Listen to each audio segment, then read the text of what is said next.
Hello.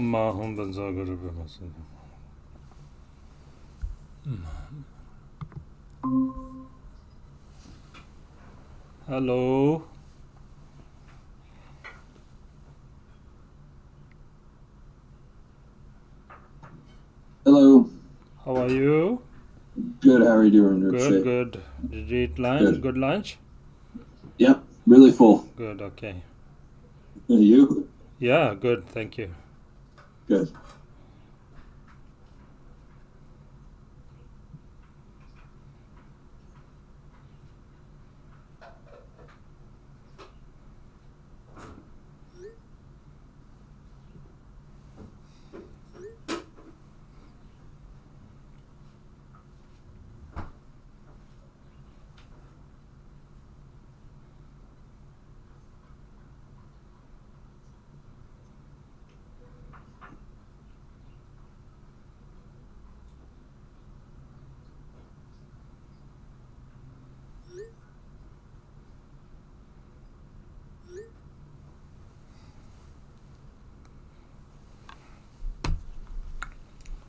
There are some people who couldn't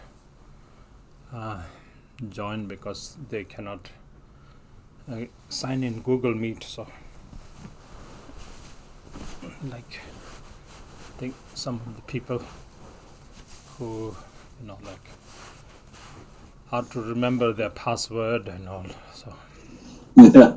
yes.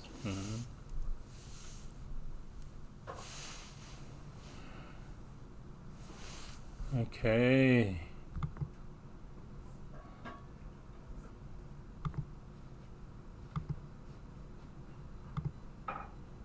Okay. I think Susie, your phone is flipped the other way. Your phone, your video is upside down, yeah. Okay, there you go. That's better.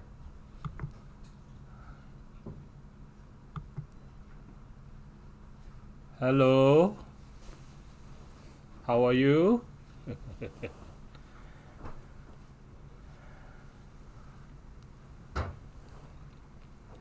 You have the text. Did you download the text? Yeah? So we're going to go to the text 1 and we'll start from the Lama Calling from Afar.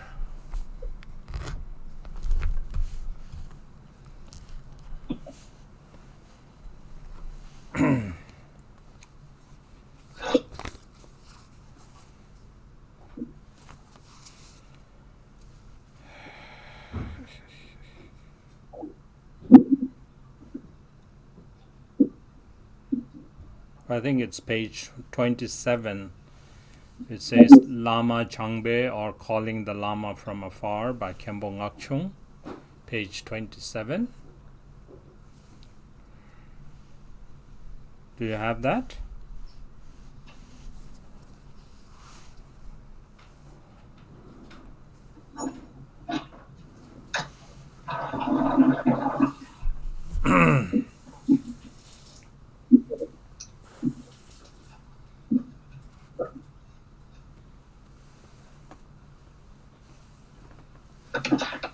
So we'll wait for a little while for other people to join.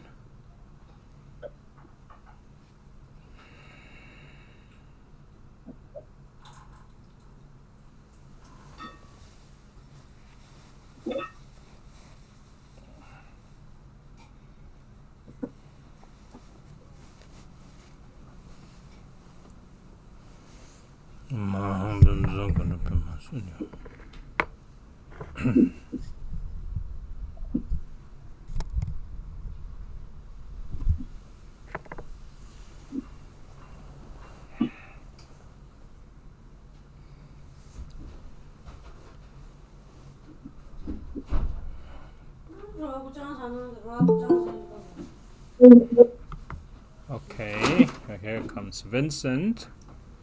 Hi, how are you? Your mic is muted. Sure. So sorry. Hi. Good to see you. Hi, good to see you.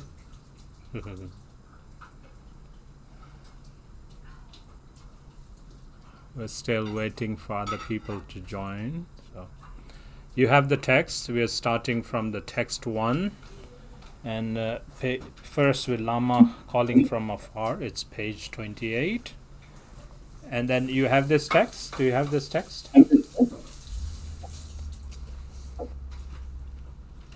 Wonderful. Wonderful. Good. Excellent. Okay. Hi, Jeff. Hi, Lindsay. Hi, Kampala. How are you? Good. How are you? Good. Yeah, here. So this is your copy. Yeah, Dimesh, read bim again. Thank you. That's all this.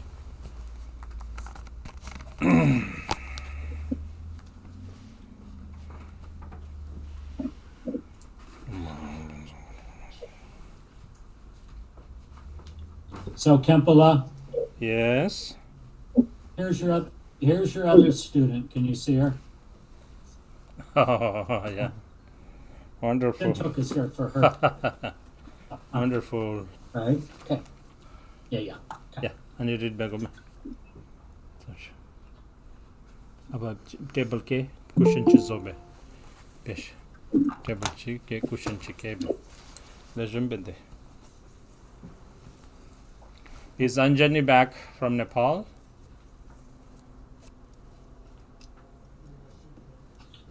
Yes, she is here and she's listening. But come here and say hi. Come. There, you're on, so you can say hi. Hi, Anjani. Kस्तो छ नमस्ते. Tashi Delek. कहिले आउनु भयो नि त? 1 महिना जति भयो. ए हो. ल राम्रो. सबै आनन्दै? हजुर सबै राम्रै छ. हजुर ल.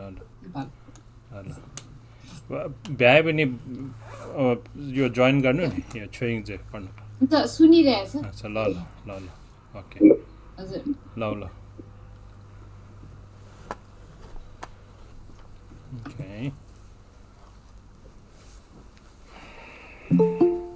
Okay. So before we recite this, we will invoke the Lama's blessings by chanting the Lama Calling from Afar. It's the page that we skipped this morning from the text 1, page 27. Page 27, and then after that we'll come to this one.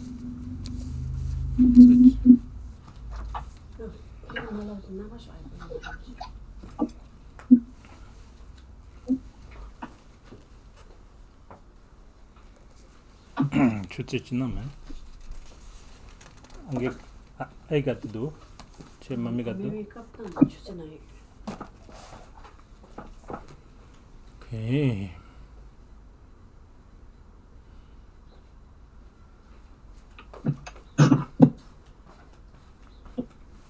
Thank you.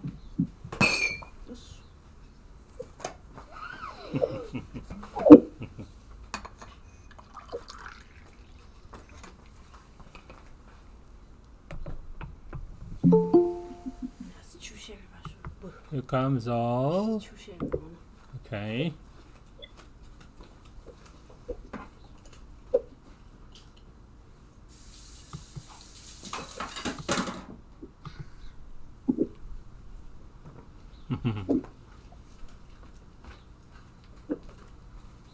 Okay, now the same.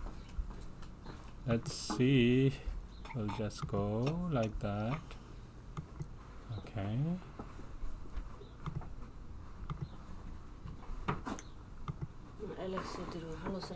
Hi, Alex. How are you?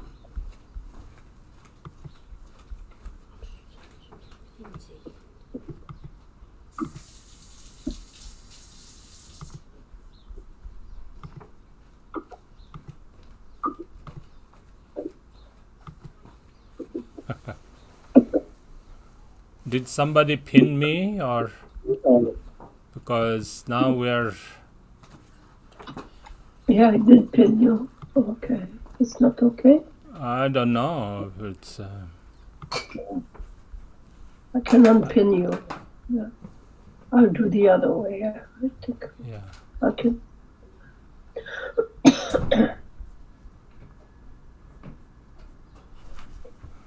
Okay. Who is in the main screen now? Can anybody tell? You are. Oh, okay. Okay. It depends on the person's screen. Okay. It's flipping again. Okay. So just I need the chigi morning text. I need the labda. We're going to chant the Lama calling from afar. The chigi na chan me. Lama jang Okay, Jan is here.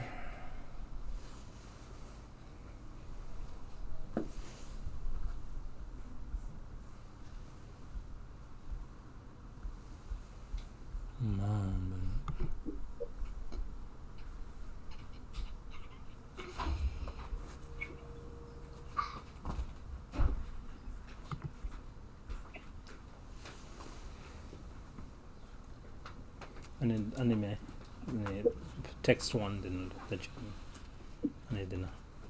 so text one page 27. So I'll share a video and then we will chant along that one.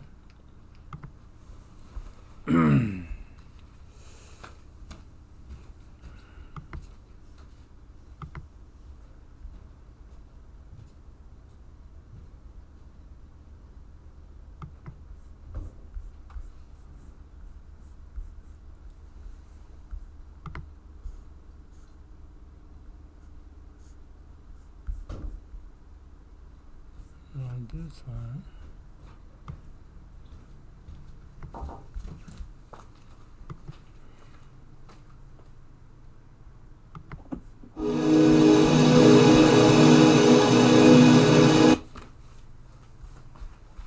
Okay.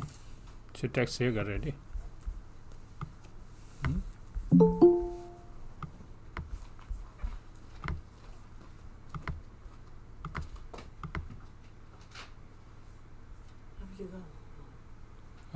아니야. 야따기 스티워기 야따기 따기. Susie. Susie? You want something else done? I can't stand it up on end to No, it's sit, okay. but that's why I had it the other way. Sorry. It's fine. 가디기 수지. 설레기 Susie.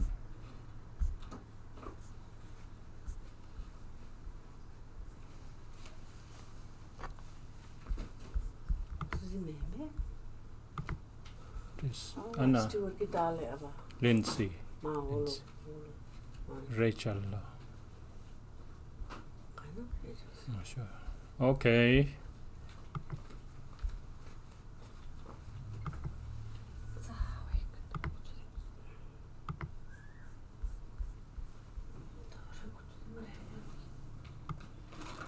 Okay. Ready?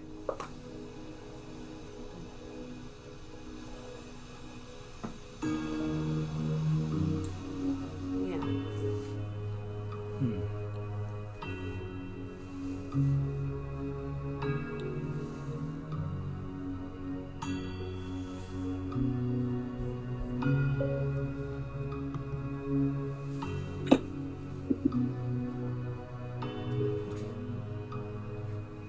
Longchenpa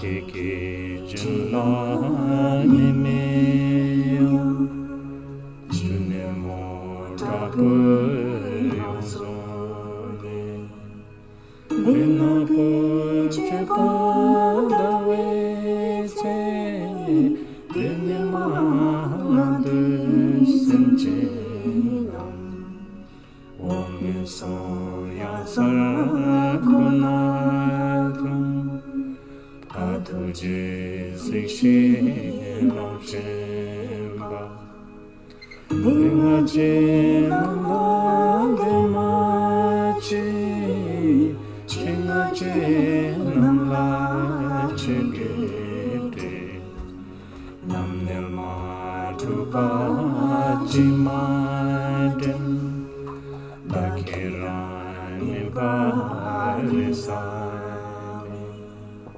Patuje Sishi Longchenpa Lashinje Kebujamnede Duloda Shagi Dunese Tilnomye Jawe Valede Dimatsun Lushi Jonenda Patuje Sishi Longchenpa Shewambo Sase Jipesim Vidarla Bapse Dewe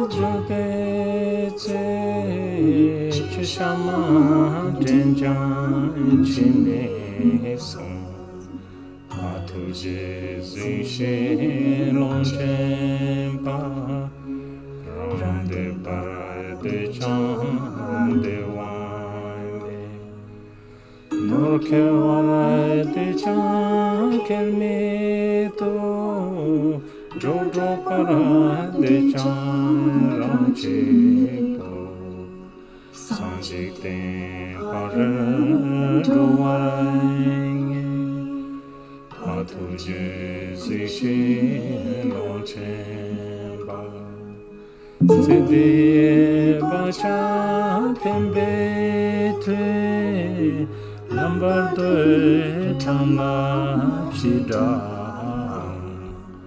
Pintasanyewe Melange Narama Topa Shintuka Patuje Sishi Longchenpa Chikawe Chulan Ningpome Kimita Mulan Ningpome Dinamka Sharwe Jatsen Zoya Yelnedo Patuje Sishi Longchenpa Yasangye Namla Debame Masimche Namla Ningje Chon Gumurme Gencha Sonentam Tatute Jaya Dengochon Patuje Zishi Longchenpa Chitba Maya Nimata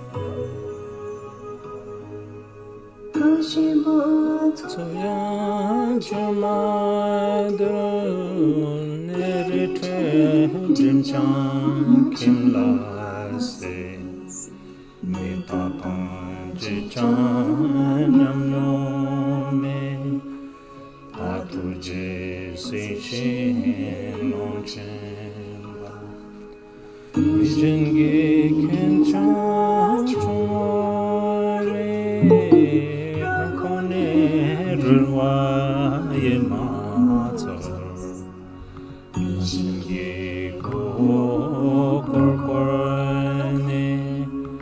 Durangi Nyeba Malasan Atuje Sishin Longchenpa Kongere Sura Maleken July Misembara Ketapa Duchir Samje Bitharpe Lamdo Yidra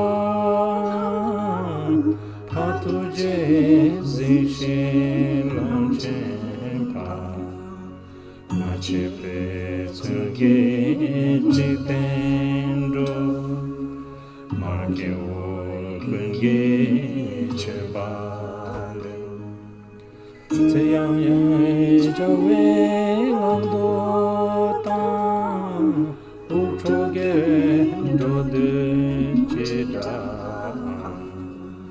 Atuje Zishin Longchenpa Dadele Chowa Tineke Yersange Namla Sewade Chinime Duke Semchendan Kichizu Suchanda Sola Patuje Zishin Longchenpa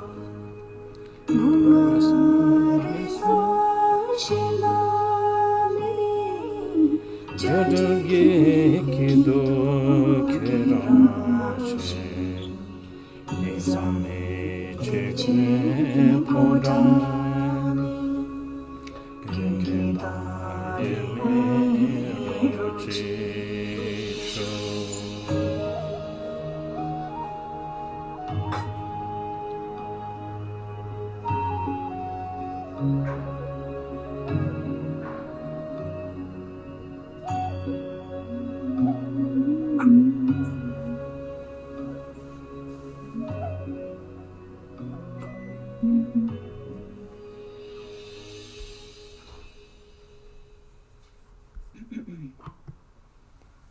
Okay, that's the Lama calling from afar. So that's by Kembong Akshung. So invoking the Lama's blessings, we engage in the recitation of the precious treasury of the basic space of phenomena. So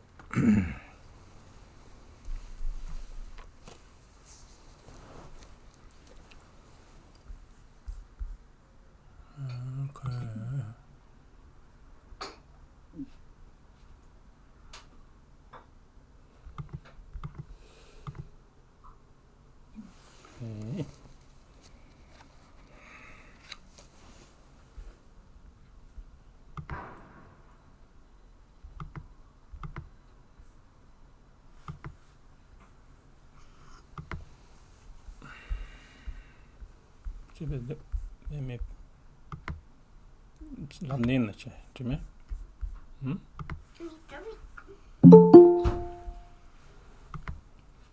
Hey, here comes Leroy. Egg roll.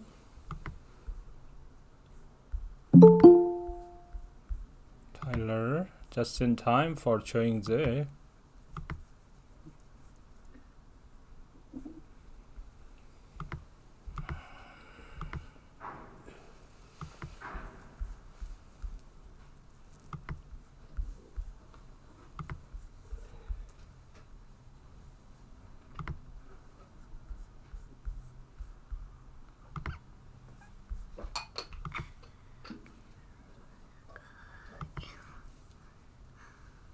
Little bigger. Okay. A little bit.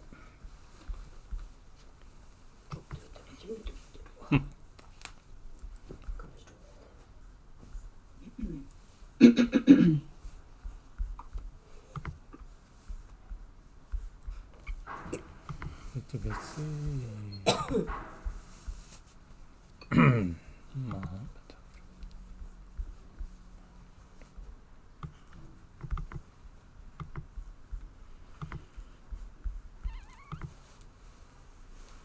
Yeah. Okay. Let's read.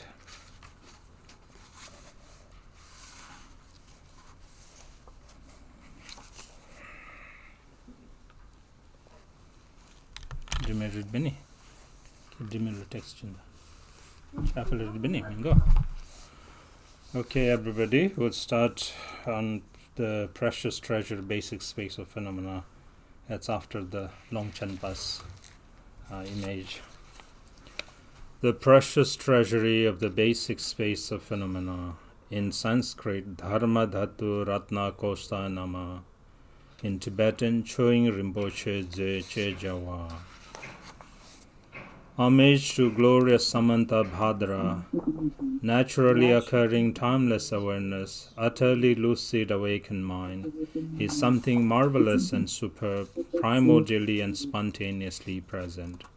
It is the treasury from which comes the universe of appearances and possibilities, whether of samsara or nirvana. Homage to the unwavering state, free of elaboration. Just a moment, I will mute so that we'll have. Okay, let's see. Any with that? Do you want us muted, Kimpo? Yes, if you could please. Sure. Okay.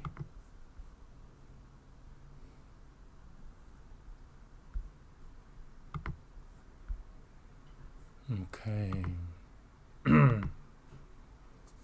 Okay. The very pinnacle of spiritual approaches, the expanse in which the sun and moon orbit the most majestic mountain, is the expanse of the Vajra heart essence, spontaneously present and utterly lucid. The expanse of the naturally settled state that entails no effort or achievement.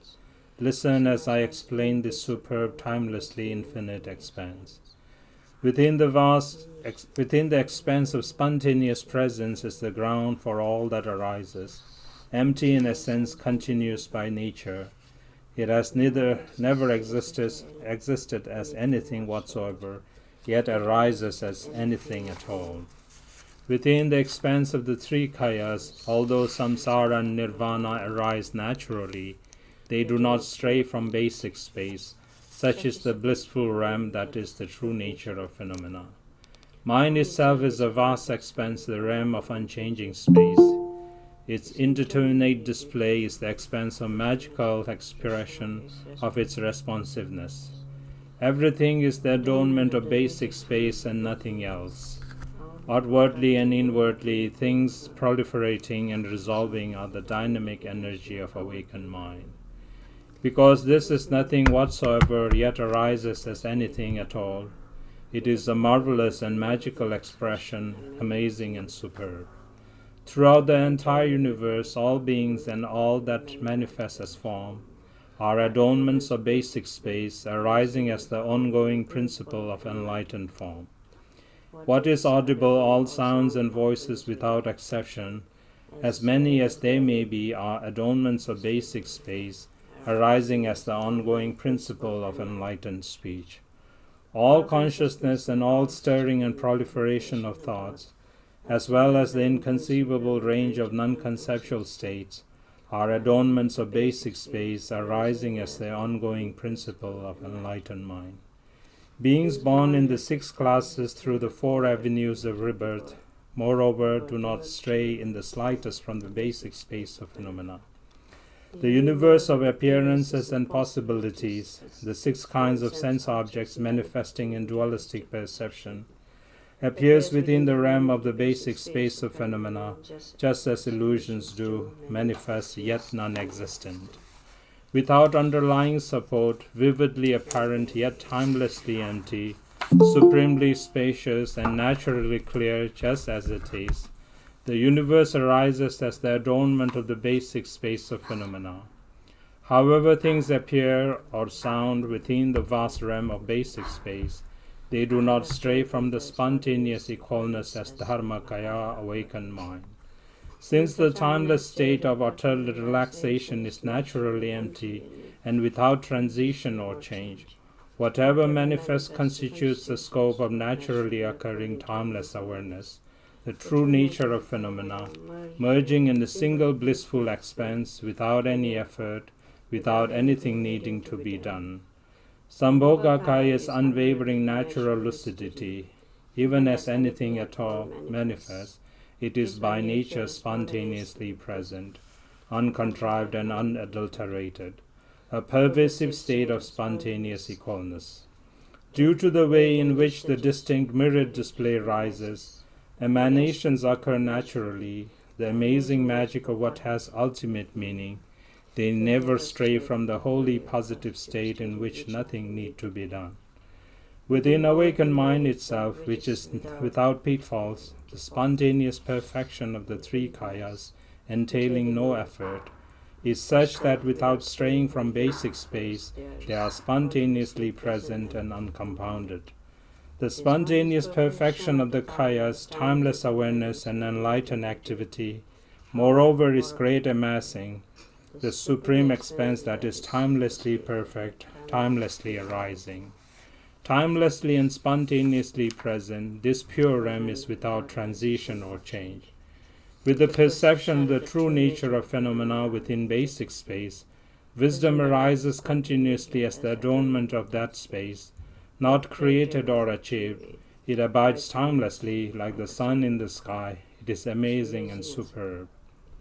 Within this ultimate womb of basic space, timelessly and spontaneously present, samsara is wholly positive, nirvana is positive. Within the wholly positive expanse, samsara and nirvana have never existed.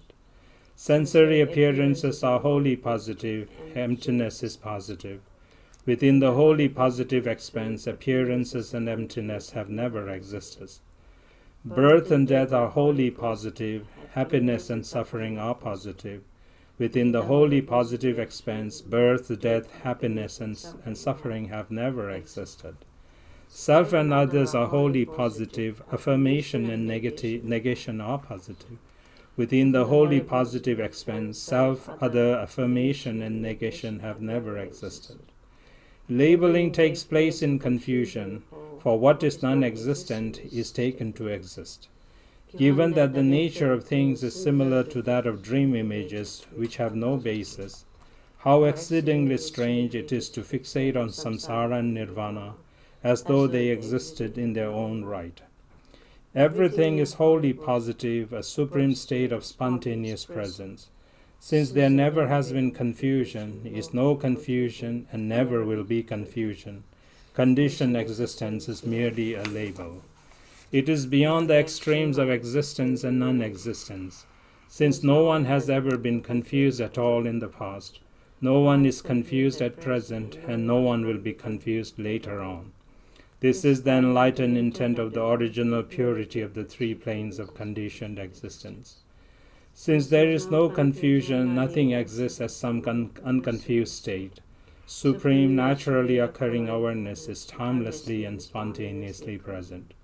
Since there never has been freedom, is no freedom, and never will be freedom. Nirvana is just a label, and there is no one who has ever known freedom. There never will be freedom, for there never has been bondage. Complete purity, like space, is free of being restricted or localized. This is the enlightened intent of the original purity of total freedom.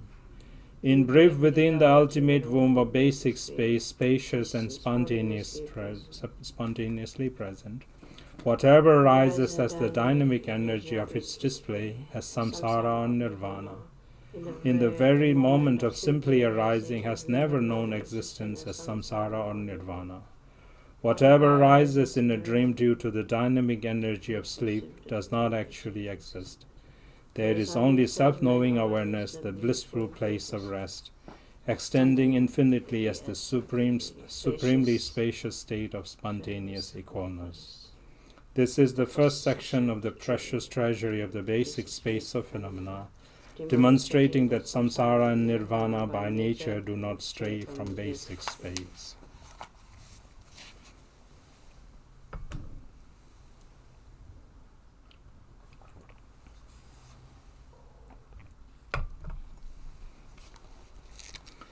Given that basic space is by nature primordially and spontaneously present, it is infinitely pervasive with no division into outer and inner. Without any limiting boundaries, it is beyond division into above and below or any other direction. Beyond the duality of spacious versus narrow, awareness pure like space, is this very expanse free of elaborations of a conceptual framework.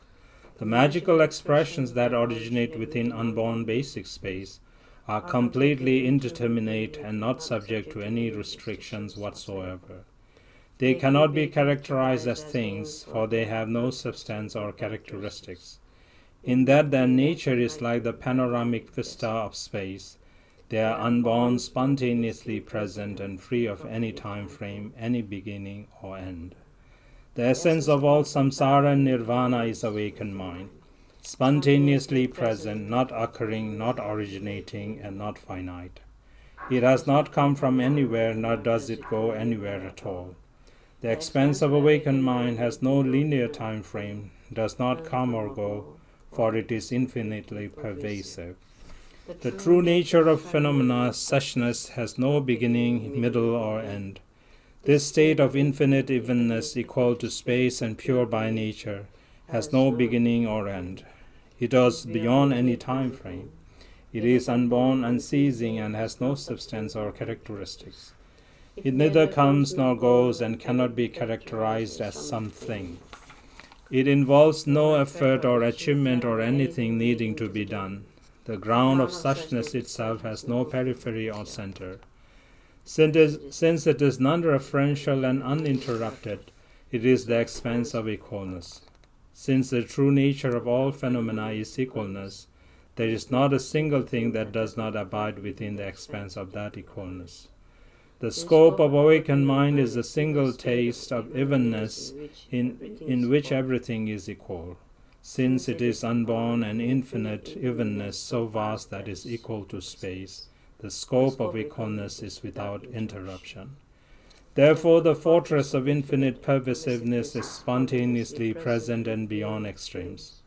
The fortress of the spaciousness and timeless expanse has no division into higher and lower or in between. The fortress of unborn Dharmakaya encompasses everything impartially. The fortress of the precious secret is unchanging and spontaneously present.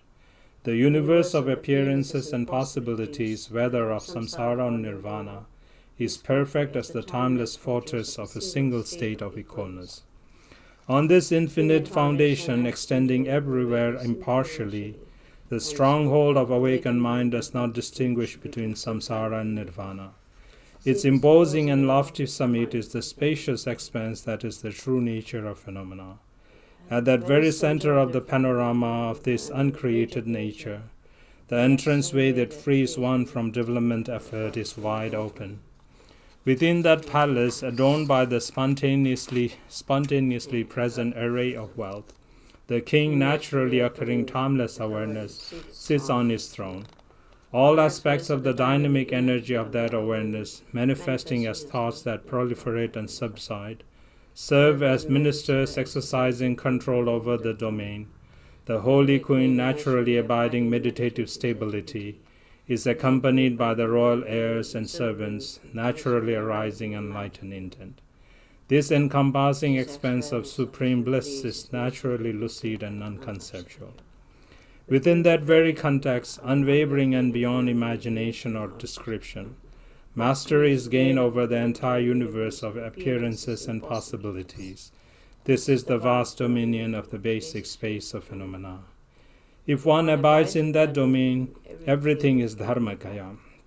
With no wavering from this single, naturally occurring, timeless awareness, there is an unfabricated, timelessly ensured transcendence of effort and achievement.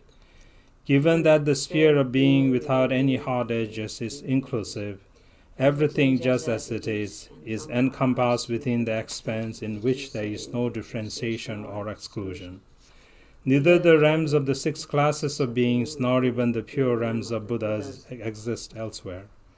They are the realm of space, the true nature of phenomena.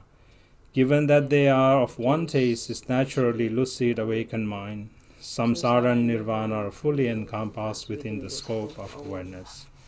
In this treasury of the basic space of phenomena, the source of everything, nirvana is timelessly and spontaneously present, without having to be sought. So within Dharmakaya, unchanging, non-referential, and infinitely extensive, the manifestation of the outer and inner universe is Sambhogakaya, and the natural arising of things like reflections is Nirmanakaya. Since there is no phenomena that is not perfect as an adornment of the 3 kayas, everything arises as the display of enlightened form, speech, and mind. Moreover, without exception, the countless pure realms of the Sugatas arise from the very same source, mind itself the expanse of the 3 kayas. As well, the cities of the 6 classes of beings, whose nature is that of samsara, are simply reflections arising within the scope of the basic space of phenomena. Moreover, the various manifestations of birth and death, pleasure and pain, are like the phantasmagoria within this expanse. Mind itself, although they do not exist, they appear to, and in manifesting they have no basis. And so they are like clouds in the sky, simply occurring advantageously due to circumstances. Neither existent nor non-existent, they are by nature beyond extremes, fully encompassed within the sphere of being, free of elaboration. Mind itself, that is the nature of awakened mind, is pure like space, and so without birth or death, pleasure or pain. It has no substance to delimit it, and is free of the phenomena of samsara and nirvana. It cannot be characterized as something, and being an infinitely spacious expanse, it is unchanging and without transition, spontaneously present and uncompounded. Given that Buddhahood lies within the Vajra heart essence of utter lucidity, everything is a naturally occurring realm of bliss, the very context of sublime enlightenment, a state of spontaneous equalness. This is the second section of the precious treasury of the basic space of phenomena, concerning the universe of appearances and possibilities arising as a pure realm.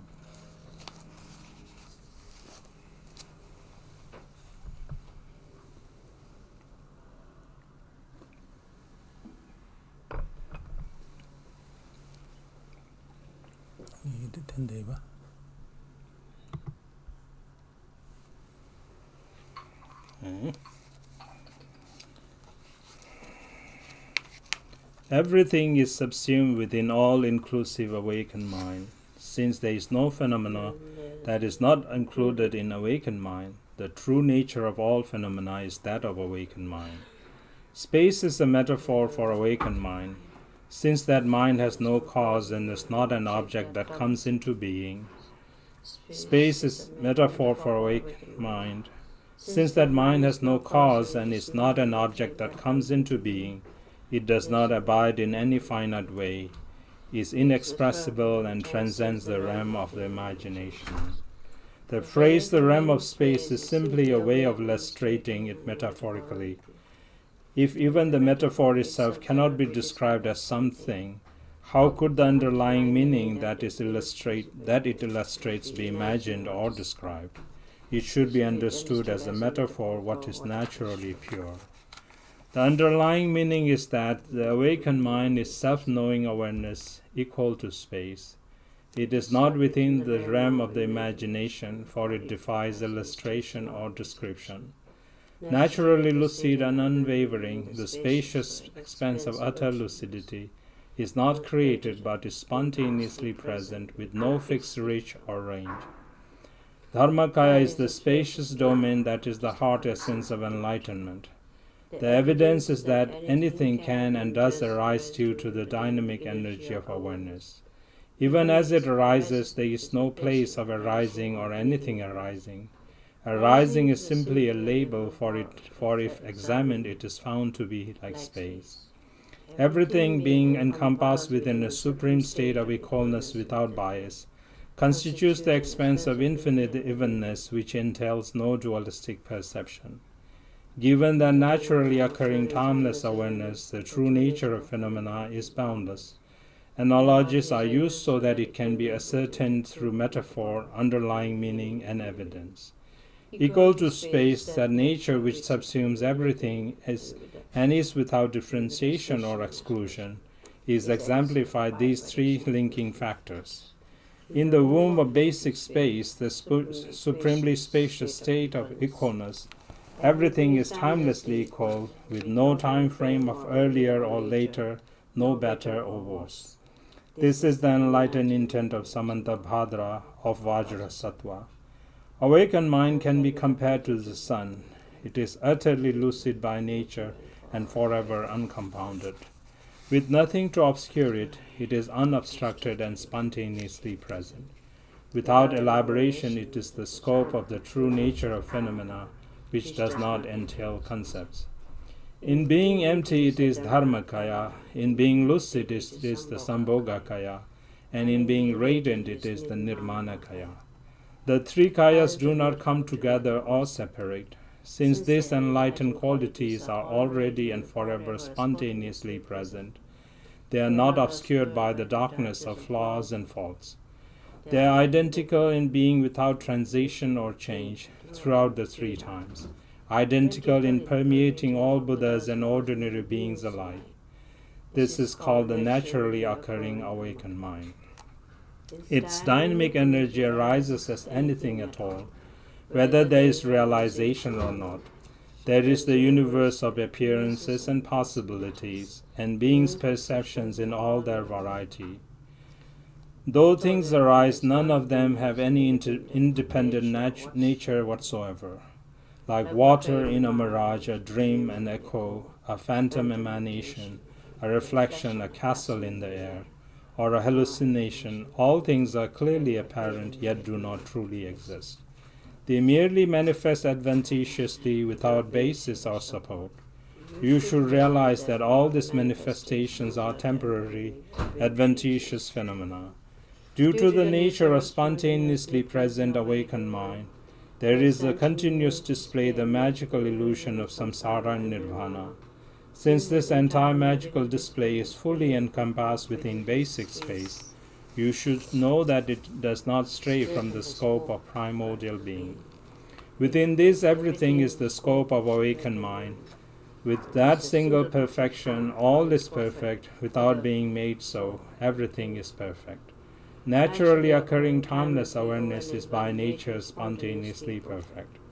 Given that awakened mind is neither apparent nor not apparent, the outer and inner worlds of samsara and nirvana do not exist as phenomena, yet arise nonetheless as a mirrored display. The universe of appearances and possibilities, whether of samsara or nirvana, because they are by nature the stirring of mind's dynamic energy. In simply arising, forms are by nature empty. From what is unborn, there manifests what seems to be born. But even as it manifests, nothing whatsoever has been born. From what is unceasing, there manifests what seems to cease, but there is no cessation. These are illusory expressions of emptiness. Even with abiding, there is nothing that abides. There is no basis on which anything could abide. Within the context in which there is no coming or going, regardless of what manifests, it never exists as what it seems to be, and so one is reduced to merely labeling it as having no independent nature. Sensory appearances, moreover, arise naturally due to the dynamic energy of awareness, and so their nature is described in a purely symbolic way as one of the interdependent connection. Even in the very moment that things seem to arise due to that dynamic energy, they do so without being subject to extremes or divisions, with no question of whether or not something arises. And even dynamic energy is just a symbolic term with no finite essence whatsoever. So within the context that is never subject to transition or change, nothing strays in the slightest from awakened mind. This is the third section of the precious treasury of the basic space of phenomena, presenting the metaphors for awakened mind.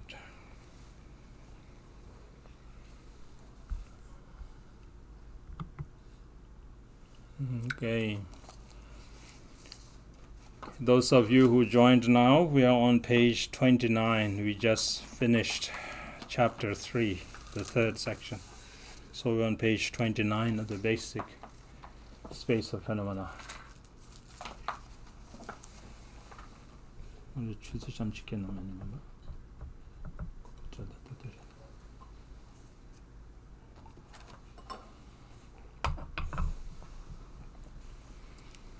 Okay. It is the nature of all-inclusive awakened mind that it is not apparent, for it transcends that which is apparent. It is not empty, for it transcends that which is empty. It is not existent, for it has no substance or characteristics. Nor is it non-existent, for it permeates all samsara and nirvana. Neither existent nor non-existent, it is primordial basic space, spontaneous and uniform, not subject to extremes or division, and without substance, foundation, or underlying basis. Uninterrupted awareness is the expanse of awakened mind. Without transition or change, the sky of basic space is timelessly and infinitely extensive. Naturally occurring timeless awareness, which has ultimate meaning in that nothing compares to it, is subsumed within the single sphere of being unborn and unceasing. Indeterminate and all-pervasive, it is absolutely without limiting extremes. The legacy of the Vajra hot essence is one of unwavering spontaneity and equalness. The immensity of sublime basic space, which is not made or unmade, is not some finite range that can be characterized with words. It is the welling forth of an expanse of sublime knowing, the scope of one's self-knowing awareness. A yogin who is free of conceptual and descriptive elaborations comes to a decision that whether it can be characterized or not is irrelevant. Since neither meditation nor anything to meditate on can be discovered, there is no need to slay the enemies of dullness, agitation, and thought. Within the timelessly abiding omnipresent state, the true nature of phenomena, there are no concepts of self or other, and so the three realms themselves constitute a pure realm of natural equalness. For victorious ones of the three realms, awareness' own manifestations are pure, since everything constitutes a single state of equalness, with nothing to renounce or accept. There is nothing in the slightest to attain elsewhere. All phenomena are clearly evident within the vast expanse of mind itself, yet they do not stray in the least from the ultimate meaning of equalness. There is no division into outer and inner, and no disturbance due to thoughts arising and subsiding. The foundation awakened mind dispels the darkness of extremes. With nothing having to be renounced, the potential for errors is cut through as a matter of course. The world of myriad ways in which beings perceive, and even the kayas and timeless awareness of pure Buddhahood, all that permeates the realm of basic space as a continuous display, arise due to dynamic energy, either in light of realization or its absence. There is simply realization or its lack within the realm of basic space of phenomena. For those with realization who have reached a state of bliss, there is pure perception. For those without it, there is none recognition of awareness and the habitual patterns of dualistic perception, for which sensory appearances manifest in all their variety. though none of these strays from basic space. Awakened mind is the actual state of everything. It exhibits an unceasing quality. Whatever arises in all its variety is naturally and clearly apparent, evident within pure basic space, the true nature of phenomena. There is no division or exclusion. The mode of awareness is without restriction. Unobstructed timeless awareness, a naturally occurring spacious expanse, is utterly lucid, unobscured with no division into outer and inner, and so self-knowing awareness is the great radiant mirror of mind. The precious gem that provides for all wants is the basic space of phenomena. Since everything occurs naturally without having to be sought, naturally occurring timeless awareness is the splendid source of all one could wish for. However many great qualities can be enumerated, they come from basic space, and are basic space arising continuously as sublime skillful means. Since everything is spontaneously present in unborn basic space, the substance of things is outshone by their emptiness as the expanse of enlightenment, while their emptiness is outshone by self-knowing awareness as the expanse of enlightenment. In awakened mind, appearances and emptiness have never existed. But do not fixate on non-duality, for the inconceivable miraculous display still occurs. With no time frame, the unborn basic space of phenomena is an unchanging, undivided, and uncompounded expanse. Throughout the three times, Buddhahood is awareness, the basic space of timeless awareness, the expanse of enlightenment, of self-knowing awareness that outshines dualistic perceptions. With no division into outer and inner, the true nature of phenomena is spontaneous and spacious. This is the fourth section of the precious treasury of the basic space of phenomena, demonstrating the nature of awakened mind.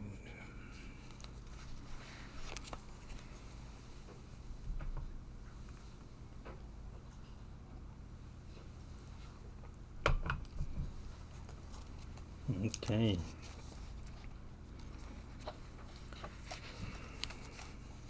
Within mind itself, the essence of awakened mind, there is no view to cultivate in meditation, no conduct to undertake, no fruition to achieve, no levels of realization or paths to traverse, no mandala to visualize, no recitation, repetition, or stage of completion, no empowerment to be bestowed, and no samaya to uphold. In the pure state that is the true nature of phenomena, timelessly and spontaneously present, such advantageous factor of developmental effort and causality are transcended. The essence of these factors is awakened mind, unobscured by clouds or darkness. The sun shines in the sky by its very nature, not as something adventitious. Any teaching concerning the 10 attributes that involve effort and achievement is given in response to the confusion that occurs adventitiously due to the dynamic energy of awareness. It is a skillful means by engaging those whose acumen requires development through effort. It is not given to yogins who genuinely experience the ultimate meaning of the Vajra heart essence, Ati Yoga.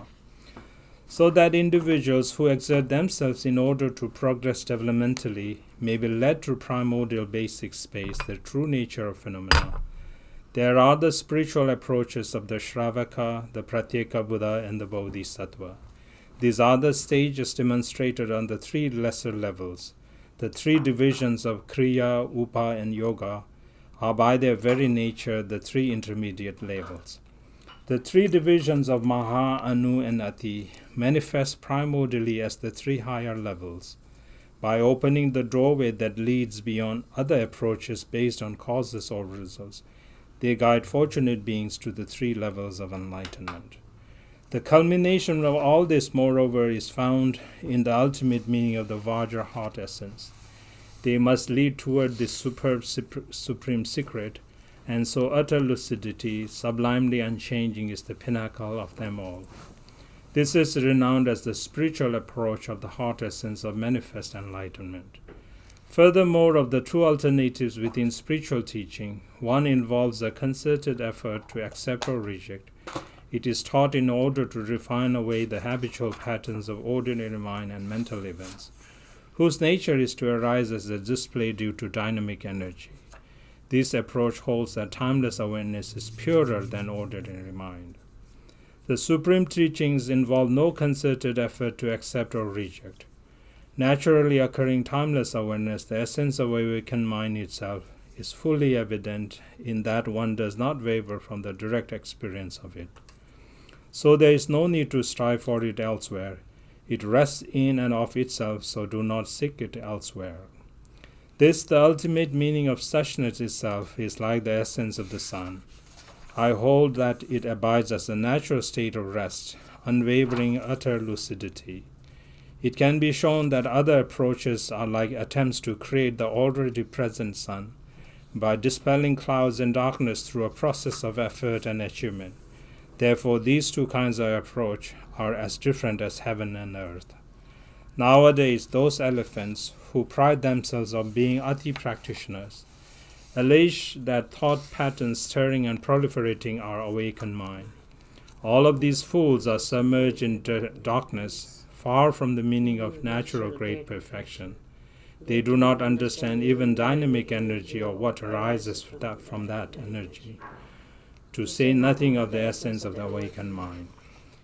In this discussion of mind, primordially pure awakened mind is ultimate truth, the true nature of phenomena as basic space, beyond description or imagination. It is the perfection of sublime knowing.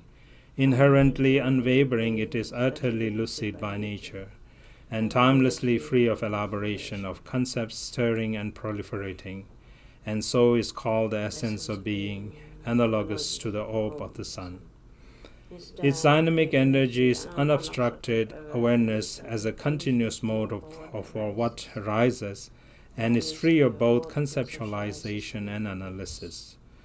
Though vivid lucid, it does not entail dualistic perception.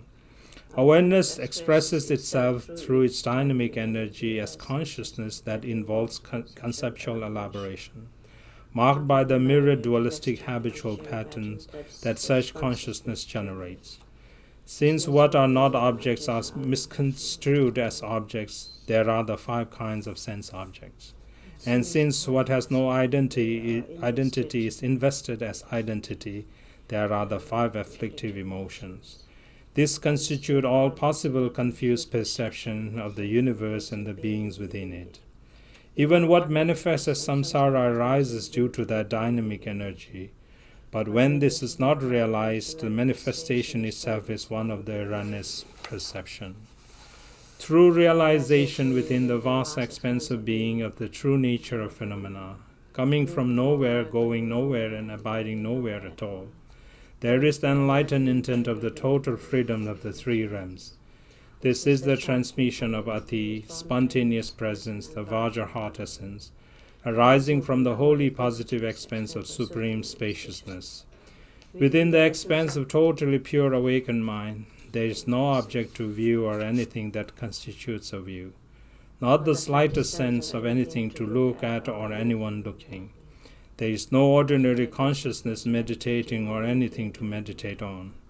Due to spontaneous presence without any duality of goal and conduct, there is not the slightest sense of any fruition to achieve.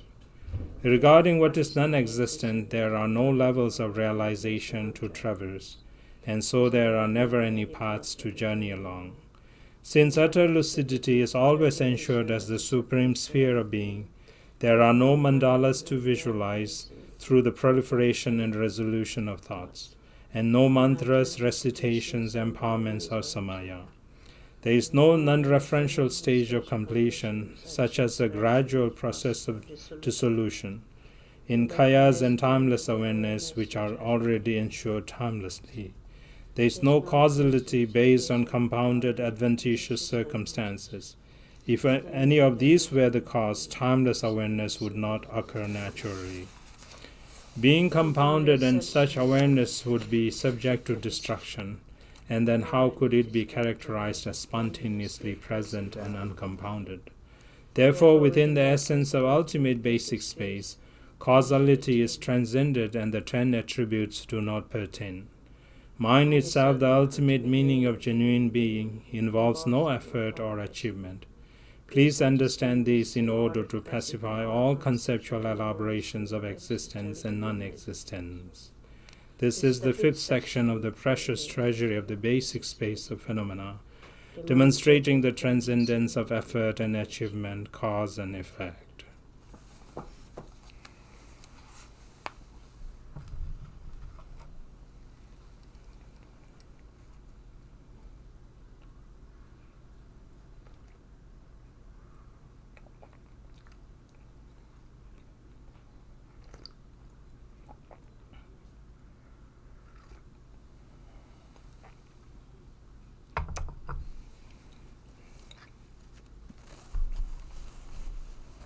Okay.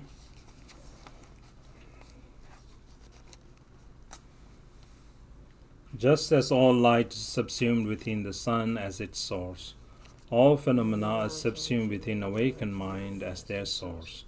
Even the impurity and confusion in the universe of appearance and possibilities, whatever occurs by examining basic space as its matrix and abode, you find that it has no foundation but is subsumed within the timeless freedom of mind. Beyond labels and their meanings, confusion and its absence are subsumed. Within the true nature of phenomena, the timeless expands a supremely spacious state. Even the marvelous display of awareness' own pure manifestations, the Kaya's pure realm's timeless awareness and enlightened activities, is subsumed within the naturally occurring state that is not made or unmade. Awakened mind subsumes the universe of appearances and possibilities, all of samsara and nirvana.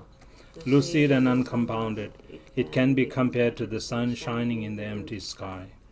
Occurring primordially and naturally, it is a spacious, timeless expanse.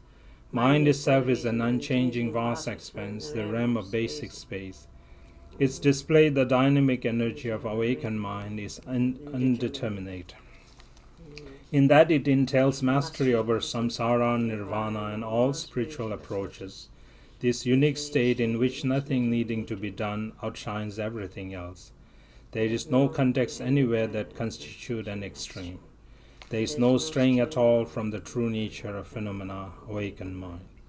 Given that everything is wholly positive, arising as a single state of spontaneous presence, that which is sublime and without rival, the greatest of the great, within which everything without exception is subsumed, is the wholly positive basic space of phenomena. Since everything is united within it as though under a monarch, it entails mastery over all samsara and nirvana and does not waver at all. Since everything is wholly positive with not a single thing that is not positive, all things are identical within the wholly positive state, in which there is neither good nor bad.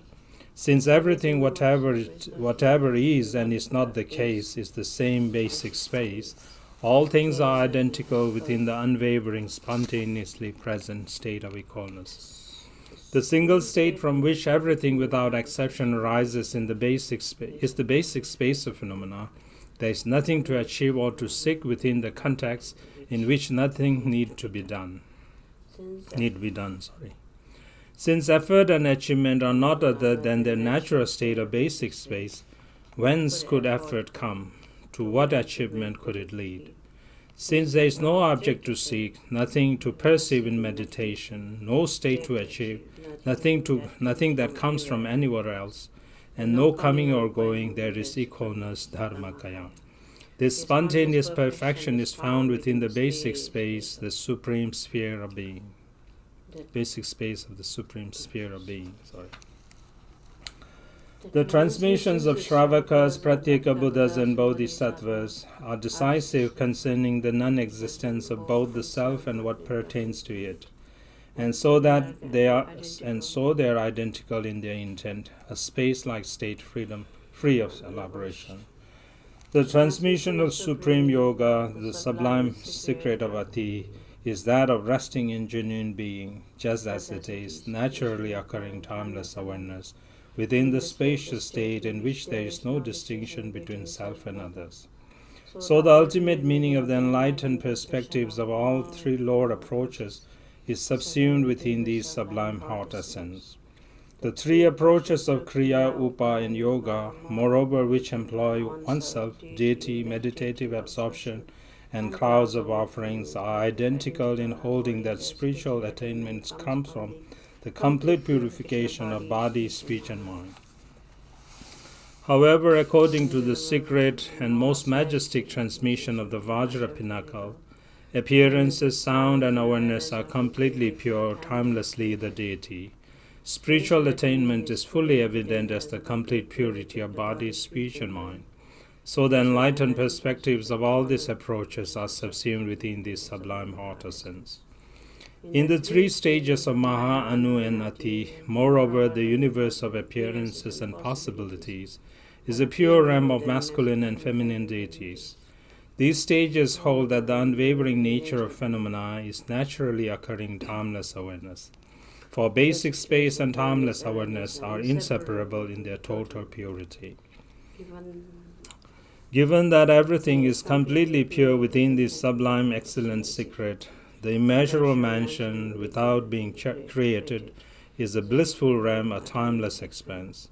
Within this infinite and all-pervasive state, which cannot be divided into outer and inner, there is nothing to characterize in light of your value judgments. With everything timelessly infinite, the spacious expanse of Dharmakaya, the enlightened perspective of all these approaches are subsumed within the heart essence of the Supreme Secret.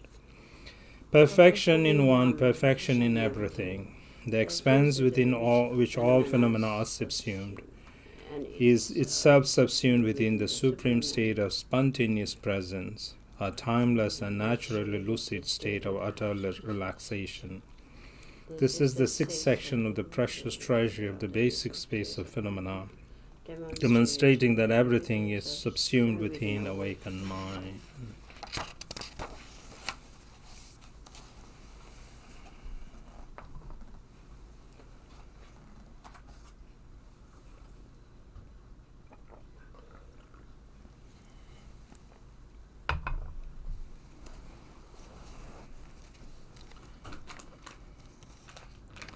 The transmission of awakened mind, spontaneously present by nature, is the summit of the most majestic mountain, not created, yet ensuring all that has ultimate meaning.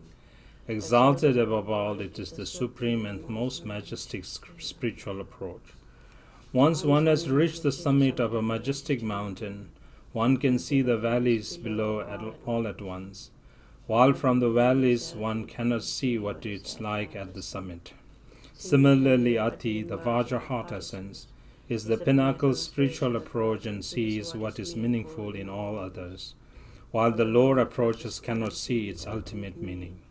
Therefore, it is the pinnacle, the peak experience, which is spontaneously present. It is like a wish-fulfilling gem. It's like a great wish-fulfilling gem that, if prayed to, ensures all that is wished for as a matter of course. Such is not the case for ordinary things. Since the Vajra heart essence is the spontaneous presence of the three kayas, Buddhahood is ensured in and of itself within the basic space of natural rest. It does not require effort or achievement, that is its superiority. Although those in the lower approaches strive through acceptance and rejection, they accomplish nothing for eons. What a great debility. Awakened mind, timeless, spontaneous, and uniform awareness. The spacious nature of phenomena, just as it is, the naturally settled state, is Dharmakaya by nature, the expanse of primordial equalness. It is present in everyone, but within the reach of only a fortunate few. If left just as it is innately ensured within that context. Sambhoga Kaya, infinitely pervasive, naturally lucid and spontaneously present, is present in everyone, but the perception of it is within the reach of only a few. If you rest naturally with whatever manifests, without conscious striving, it is evident. The continuous display is the infinite expanse of Nirmana Kaya. Its presence is everything clear. In the It is present in everything, clear in the arising of things. It is the pure expense of self-knowing awareness, the miraculous display of wish-fulfilling qualities and activities, moreover, is nowhere else. Like turbid water, when the sediments settle, it becomes clear if you rest in the naturally pristine state. The truth of primordial purity is not found by being sought. Enlightenment, Buddhahood, is evident within the naturally occurring expense. Since it has already been accomplished, there is no need to achieve it anew. This naturally abiding greatness is enlightened intent, the expanse that is the true nature of phenomena. Make no effort concerning what is unchanging and spontaneously present. The timeless ground, the innately abiding ground, is the ground that is at the very heart of enlightenment. Since it does not stray at all from the context that is its nature, do not stray from the lucid expanse that is the ultimate meaning of awareness. The reason that everything is ensured by being left as it is lies in the unchanging, ever-present state of sovereign mastery, the 5 aspects of timeless awareness, the state of original Buddhahood, the 5 aspects each of enlightened form, enlightened speech, enlightened mind, enlightened qualities, and enlightened activity, is spontaneously present within the beginningless and endless expanse. Do not seek it elsewhere, for by nature it is timelessly ensured. Moreover, enlightenment dharmakaya, as experienced by all Buddhas, is none other than the ultimate meaning of unchanging equalness. And since it is spontaneously present within that naturally occurring context, do not seek it, do not try to achieve it, completely let go of hope and fear. Even the naturally occurring timeless awareness of all ordinary beings is unmade and unsought, and spontaneously present as Dharmakaya. So do not react with rejection or acceptance, but rest in this context of basic space. Within the essence of being spontaneous and uniform, unwavering and beyond deliberation, lies the spacious expanse of the ground of being, not created, yet ensuring all that has ultimate meaning. Unchanging and ever-present embodiment of the kayas and timeless awareness is the conferral of the supreme naturally occurring empowerment, like the investiture of a royal heir. Since the universe of appearances and possibilities is timelessly and spontaneously present, there is no need for concerted effort, for it is spontaneously present by nature. Everything is ensured, unfolding as a supreme state of spontaneous presence. This is the 7th chapter of the precious treasury of the basic space of phenomena, demonstrating that everything is timelessly and spontaneously present within awakened mind.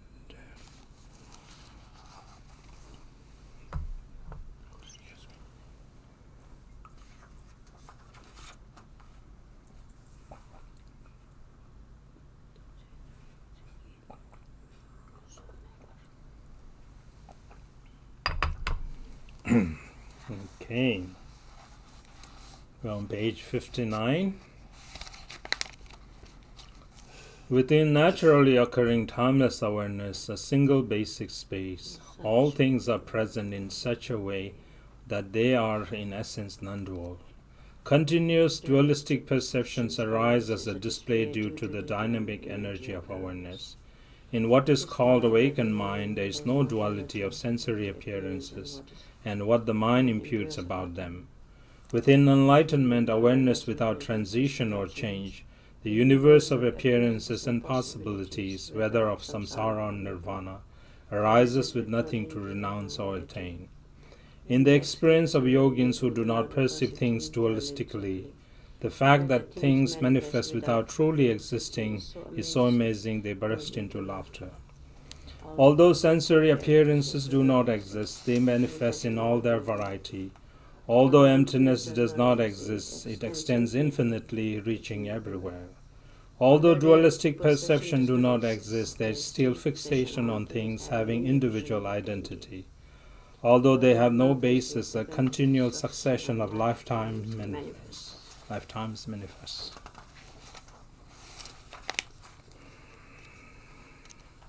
Although nothing exists that can be refuted or proved, pleasure is accepted and pain is rejected.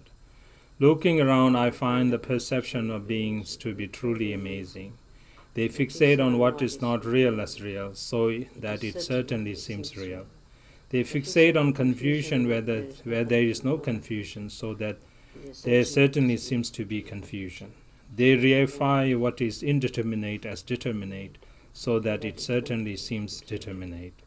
They reify what is not so as being so, so that it certainly seems so. They reify what is unattainable as attainable, so that it certainly seems attainable.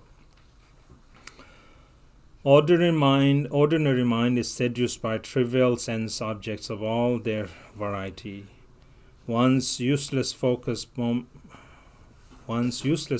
moment by moment extends into a continuum as days, months, years, whole lives go by. Beings are deceived by misconstruing what is not dualistic as dualistic. As a yogin with a pure mind looks inward, awareness without underlying support or basis is free of labels. It cannot be perceived in any way that can be characterized or described. Structured view and meditation are done away with. Given that state of infinite oneness, open, relaxed, and spacious, there is no sense of spiritual practice, for there is no distinction between formal sessions and the periods in between.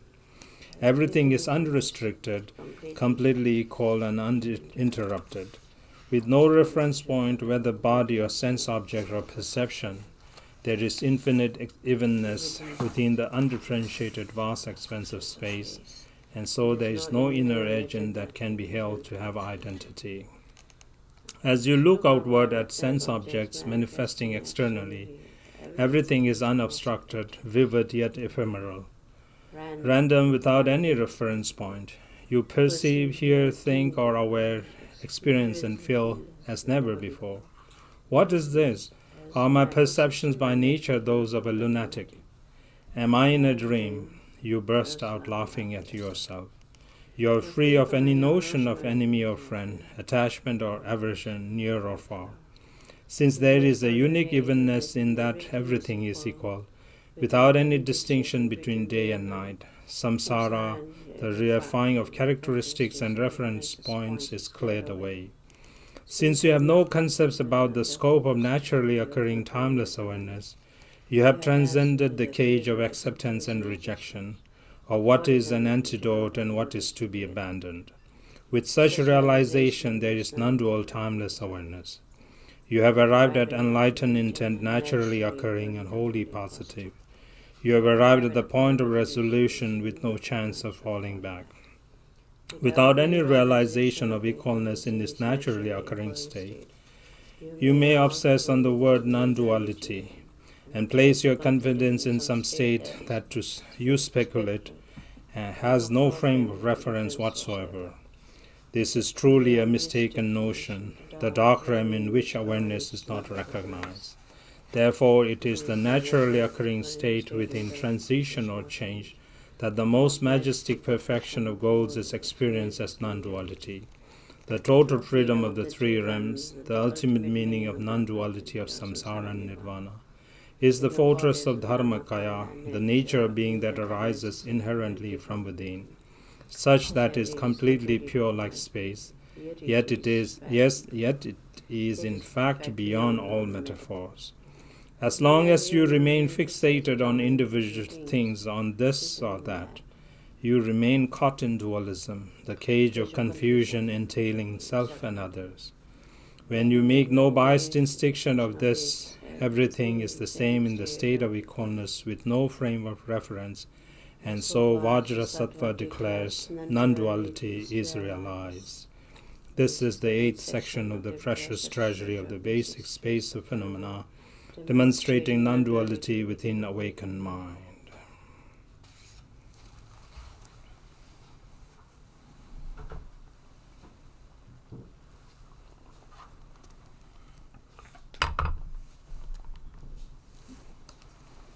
I think we're doing good with time here.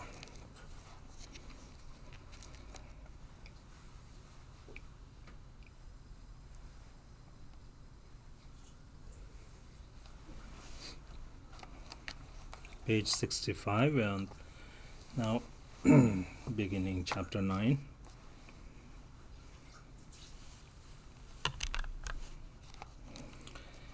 Within the single expanse, supremely spacious by nature, awakened mind equal to space is pivotal. Focus on this key point and distill it to its vital essence. It is the greatest of the great, wholly positive and spacious enlightened mind. In its very essence, it thoroughly shatters the outer confines of reality. Within this single vast expanse, there is no duality of realization versus its lack, of freedom versus its lack, but a supreme state of equalness. A Garuda whose wings have grown within the eggs abides in the expanse of the sky once it breaks out of the egg. It overwhelms Nagas and crosses directly over abysses. So also a fortunate yogin who has realized the Vajra heart essence just as it is, the pinnacle of all spiritual approaches, outshines those following lower approaches and crosses directly over the abyss of samsara. The freedom of everything abiding in a supreme state of equalness is unacceptable to those involved in cause and effect, effort and achievement. But in the most sublime approach, it makes perfect sense as the ultimate meaning of unwavering equalness. Everything is supreme bliss equal to space itself, the expanse of Dharmakaya. There is nothing that is not free within the expanse of Dharmakaya. The true nature of everything is experienced intuitively as the Kaya of the Vajra heart essence. The dynamic energy of this heart essence is perfect within the body born of habitual patterns. Once the body of conditioned existence between birth and death is cast off, awareness is experienced as oneness in no way divisible. Once one has gained the empire of the level of spontaneous presence, emanations occur without restriction, and one can engage in every situation without impediment. Such is the domain of yogi. Mr. Ma'am and somebody joined. Okay.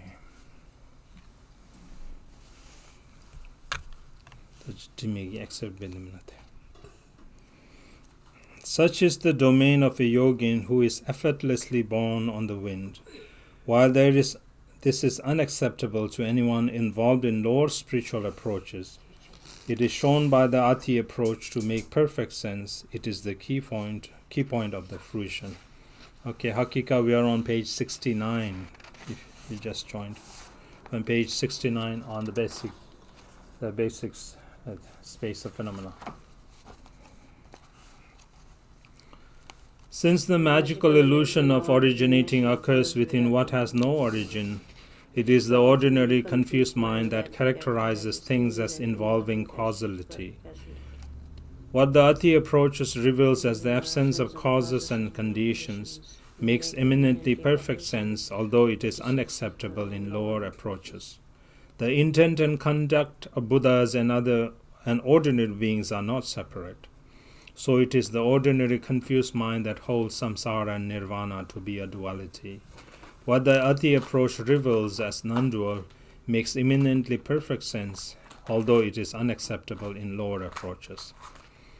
Given the freedom in which it is irrelevant whether or not one has realization, to believe that freedom comes about through realization is the enemy of equalness. What the Ati approach reveals as a single state of equalness makes eminently perfect sense, although it is unacceptable in lower approaches. To hold that one cannot realize the inexpressible without relying on a specific means to characterize is a fool's attitude. What the Ati approach reveals as inseparability from the ultimate makes eminently perfect sense, although it is unacceptable in lower approaches.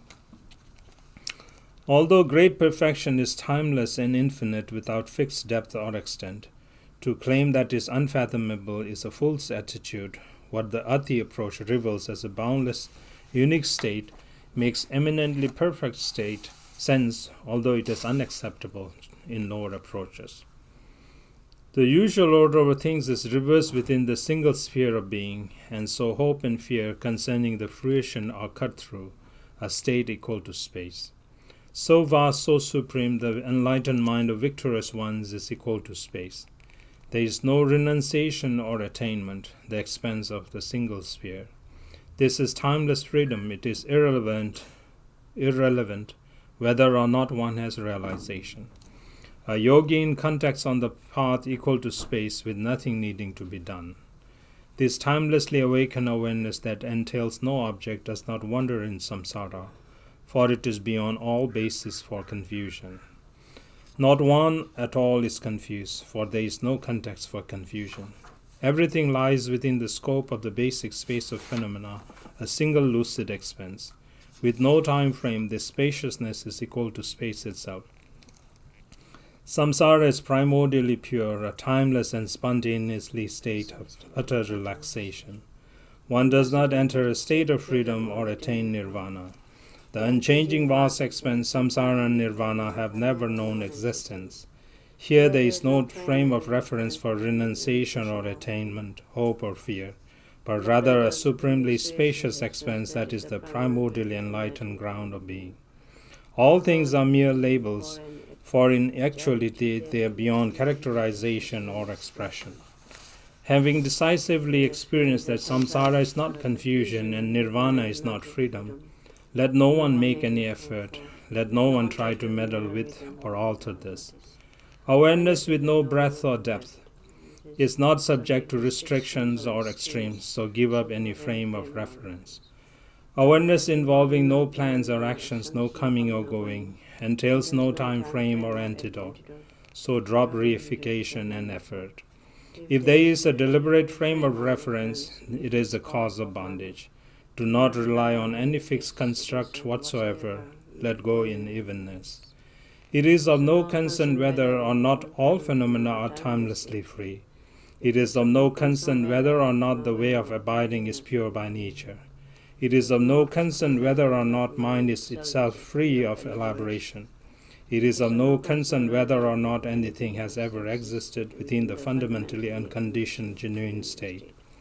It is of no concern whether or not samsara and nirvana are by nature a duality. It is of no concern whether or not all thoughts and expressions are transcended.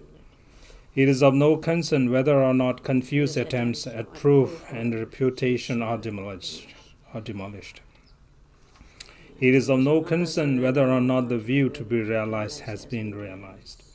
It is of no concern whether or not you meditate on the ultimate meaning of the true nature of phenomena. It is of no concern whether or not you engage in the examination, since there is nothing to accept or reject. It is of no concern whether or not the way of abiding has ever existed as fruition.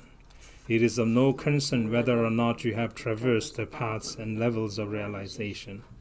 It is of no concern whether or not you are free of all obscurations. It is of no concern whether or not the development and completion stages perfect your true nature. It is of no concern whether or not the fruition of liberation is attained.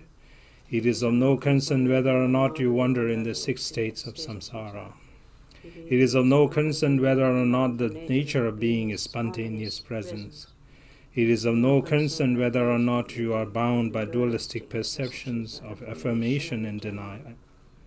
It is of no concern whether or not you have arrived at the enlightened intent of the true nature of phenomena. It is of no concern whether or not you follow in the footsteps of the masters of the past. No matter what arises, even if heaven and earth change places, there is a bare state of relaxed openness without any underlying basis, without any reference points, nebulous, ephemeral, and evanescent. It is the mode of lunatic, free of duality of hope and fear, with unbiased view and meditation. Ordinary consciousness that is caught up in reification collapses. Without the entanglements of wishful thinking, there is no thing to strive for or achieve. Let whatever happens, happen, and whatever manifests, manifest. Let whatever occurs, occur, and whatever is, be. Let whatever is anything at all be nothing at all. With your conduct unpredictable, you make the final leap into awareness, without the slightest basis of determining what is spiritual or not. And so bare state with no reference point is beyond the cage of philosophy. Whether eating, moving around, lying down, or sitting, day and night you rest in infinite evenness, so that you experience the true nature of phenomena as their equalness. There are no gods to worship, no demons to exorcise, nothing to cultivate in meditation. This is the completely ordinary state. With this single state of evenness, the uncontrived ruler that has no pride, there is oneness, a relaxed and unstructured openness. How delightful things are timelessly ensured without having to be done, and being free of effort and achievement, you are content. Given that there is no basis for the view or specific context for meditation, there is no factor of conduct or fruition to accomplish. Since everything is infinitely uniform in undifferentiated equalness, there is no need for concerted effort. In the absence of any fixed dimension, you are content. Since there is no speculation, ordinary ideas of achievement come to an end. Since there is nothing to abandon, antidotes, constricting fixations are transcended. There is not the slightest essence of there to being anything or everything or even something that is or is not. And so whatever manifests, whatever arises, is inevitably free. Phenomena are ineffable. They do not exist as timeless. They do not exist as timelessly free, naturally free, or not free. And so the single state of evenness with no reference point is beyond being any phenomena that could be decisively experienced. Within the spacious expanse, the spacious expanse, the spacious vast expanse, I, Longchenpa, for whom the lucid experience of being is infinite, experience everything as embraced within a blissful expanse, a single non-dual experience. I, Natsok Rangdol, have reached the point of natural freedom where phenomena resolve, unchanging spontaneous presence in the pinnacle of my excellent counsel. Moreover, you who follow my example, bring everything together thus within the timeless range of a single vast expanse. In this way, you will gain the ongoing state of authentic being on the level of Samantabhadra. This is the 9th section of the precious treasury of the basic space of phenomena, demonstrating the decisive experience that one comes to concerning all phenomena within the expanse of awakened mind.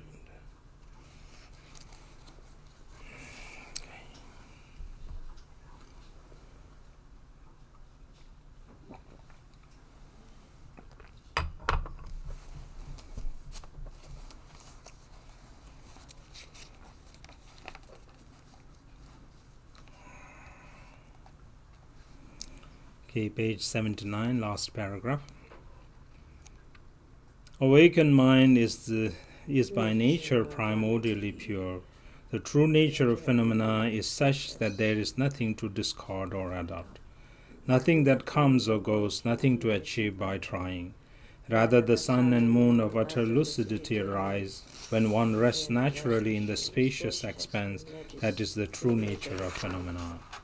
Without sense objects being blocked or mind being reified, if there is no straying from the natural state of spontaneous equalness, you arrive at the enlightened intent of the supreme spaciousness, Samantabhadra. Without the arising and subsiding of thoughts, there is the naturally limpid, pristine state, like the unwavering evenness of a limpid ocean, free of the occurrence of or involvement in thoughts, free of hope and fear. You abide within the state of naturally occurring timeless awareness, the true nature of which is profoundly lucid. Without the compulsions of ordinary mind, there is an unfeigned state, a natural settling, uncontrived and unadulterated. Though it cannot be characterized with words, this absorption in the expanse of being, the true nature of which cannot be characterized, involves neither meditation nor something to meditate on. So laxity and agitation dissipate naturally, and enlightened intent occurs naturally. All-consuming thought patterns cannot be abandoned by being renounced, for they are dynamic energy of awareness. Their true nature is such that there is no distinction, nothing to differentiate or exclude, so that nature is not ensured by achievement, but arises as basic space.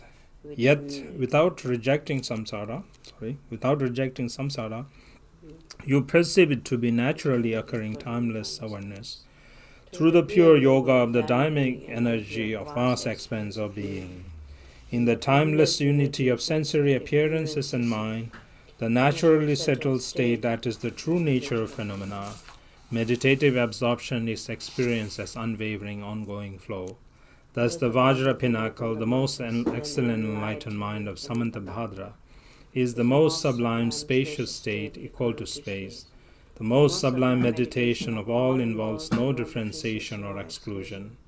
It is spontaneously present as the superb, timelessly infinite monarch. The ongoing flow of utter lucidity, timelessness, and omnipresent is spontaneous within this context, in which nothing is discarded or adopted. And so it is the most sublime enlightened intent, the basic space of phenomena, the nature of samsara and nirvana. This vast expanse, unwavering, undescribable, equal to space, is timelessly and innately present in all beings. It is the ordinary confused mind that perceives sensory appearances to be something other than oneself. It is the ordinary confused mind that believes in meditation and making effort. The true nature of confusion is the realm of equanimous, the natural state of rest, the natural expanse that is unwavering and primordially pure. There is nothing to do and no effort to make. Whether or not you are resting is irrelevant. Given the unchanging, spontaneously present nature of phenomena, if you look again and again with self-knowing awareness, free of any complicating conceptual framework, you see that there is nothing to look at. Nothing to look at, this is the view of omnipresent awareness. Given awareness which is not cultivated in meditation, in which nothing is discarded or adopted, if you meditate again and again, you will see that there is nothing to cultivate in meditation. Nothing to cultivate in meditation is the meditation of omnipresent awareness. Given the way of abiding, non-dual and free of acceptance and rejection, if you engage in conduct again and again, you will see that there is no conduct to enact. No conduct to enact, this is the conduct of omnipresent awareness. Given spontaneous presence, timelessly ensured and free of hope and fear, if you strive to achieve again and again, you see that there is nothing to achieve. Nothing to achieve, this is the fruition of omnipresent awareness. Within the state of equalness, there is no thoughts about sense objects and no reification of ordinary mind. So the occurrence of an involvement in hope and fear are pacified. Abiding in the equalness of sense objects and mind means that as a matter of course, there is no straying from the expanse that is the true nature of phenomena. One abides in an omnipresent state in which what are characterized as sense objects do not exist as objects. Since there is omnipresent awareness, timeless and non-dual, within the state of great perfection, the indivisibility of samsara and nirvana, everything is in the state of infinite evenness, without acceptance or rejection. What is tangible and what is intangible are equal in basic space. Buddhas and ordinary beings are equal in basic space. Relative reality and ultimate reality are equal in basic space. Flaws and positive qualities are equal in basic space. And all directions above, below, and in between are equal in basic space. Therefore, whatever display arises from that naturally occurring state, even as it arises, things arise equally, none being better or worse. What need is there to accept or reject them by applying antidotes? When things abide, they abide equally, none being better or worse. Whatever is now taking place in your mind, rest in natural peace. When things are free, they are equally free, none being better or worse. In the wake of being conscious of them, do not continue to suppress or indulge in them. Within awakened mind itself, the expanse of the ground of being, the way in which everything rises as its dynamic energy and display is unpredictable. Even as things arise equally, they arise within that primordial state. Even as they arise unequally, they arise within the basic of their equalness. Even as they abide equally, their true nature is a natural state of rest. Even as they abide unequally, they abide within the basic space of their equalness. Even as they are freed equally, this constitutes the expanse of naturally occurring timeless awareness. Even as they are freed unequally, they are freed within the basic space of their equalness. Given naturally occurring awareness, the timeless equalness of everything, arising and non-arising are timelessly non-existent in basic space. Abiding and non-abiding are timelessly non-existent in basic space. Then freedom and the absence of freedoms are timelessly non-existing in basic space. Within awareness, the supreme state of unwavering equalness, even as things arise, they arise naturally holding to their own place. Even as they abide naturally holding to their own place. Even if they are freed naturally holding to their own place. Given that awareness is unchanging and free of elaboration, everything is of the nature of space. What arises timelessly, what abides timelessly, and what is free timelessly. Thoughts arise, abide, and are freed. Their simultaneous arising and being freed is uninterrupted. Since it is uninterrupted, there is no separation into cause and effect. Since there is no cause and effect, the abyss of samsara has been crossed.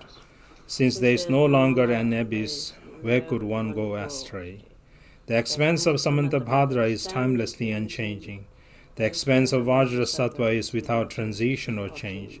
The term Buddhahood is nothing more than a label, for what is simply recognition of the very essence of being, the way of abiding.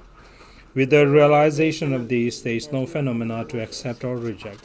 So all things are in the state of infinite evenness, that is their sole true nature. As on the Isle of Gold, there is no division or exclusion. This nature is not subject to limitation, for error and obscurations have been seen through.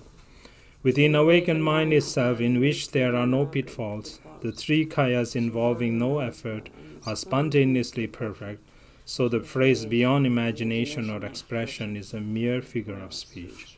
Sensory appearances are unrestricted. Awareness is evident and naturally occurring. Since the genuine state of uncontrived rest is unobscured and unobstructed, with no division into outer and inner, it's evident as the supreme nature of phenomena. Let your mind and body relax deeply in a carefree state, with an easygoing attitude like a person who has nothing more to do. Let your mind and body rest in whatever way is comfortable. Let tense nor loose. Neither tense nor loose, However things stray, they stray within their fundamental nature. However they dwell within their fundamental nature. However they move within their fundamental nature. Fundamentally, there is no coming or going within the basic space of enlightenment. The enlightened forms of victorious ones do not come or go. However descriptions occur, it occurs within its fundamental nature. However expression occurs, it occurs within its fundamental nature. Fundamentally, there is no description or expression within awakened mind. The enlightened speech of the victorious ones of the three times is indescribable and inexpressible. However thinkings occurs within its fundamental nature. However conceptualization occurs, it occurs within its fundamental nature. There is never any thinking or conceptualizing within awakened mind. The enlightened mind of the victorious ones of the three times is free of thinking and conceptualizing. Since what is non-existent can occur in any way at all, there is nirmanakaya. Since the richness of being enjoys itself, there is sambhogakaya. Since no substantial basis for these two exists, there is dharmakaya. The fruition is the expanse within which the three kayas are spontaneously present. Within the very state that is the vast expanse of awakened mind, the concepts of ordinary thinking do not occur. If the characteristics of ordinary consciousness do not stir in the mind, that itself is enlightened intent, the unique state of Buddhahood. The nature enlightenment is similar to the spacious vault of the sky. Sublime form of meditation involves no recollection or thinking. One's nature is unwavering and uncontrived, unplanned and completely free of the form of ideas, the true nature of phenomena. the naturally settled state, is without transition or change throughout the three times. The most sublime form of meditation involves no stirring or proliferation of all consuming thoughts. Any abiding in suchness is the sacred state of mind, the unique state of Buddhahood, free of all characterization. It is the unwavering basic space of phenomena, a state of evenness that transcends refined concepts. This is the expanse of the enlightened intent of the victorious ones, the sublime spacious nature of being. When the bonds of physical and mental contrivance are abandoned, there is unfeigned relaxation. No matter what recollection stirs in the mind, if you do not waver from the context of the nature of phenomena, that of resting in the ground of being, everything is the spacious expanse of the enlightened intent of Samantabhadra.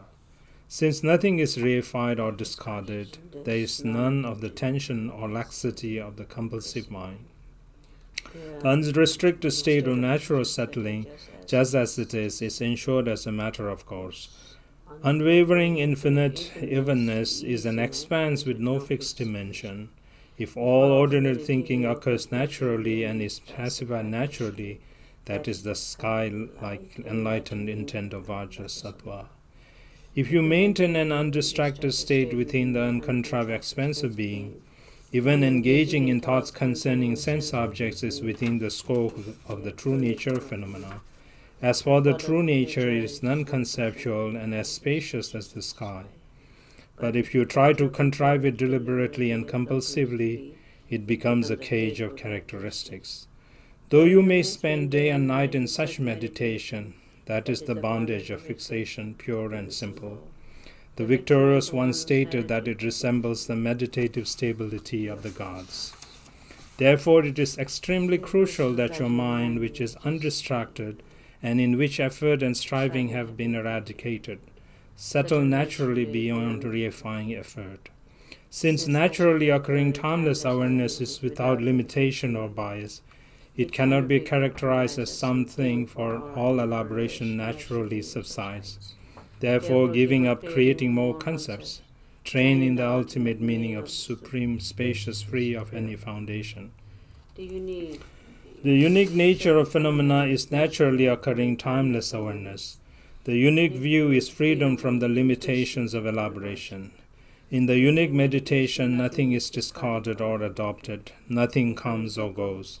In the unique conduct, there is no duality of acceptance and rejection.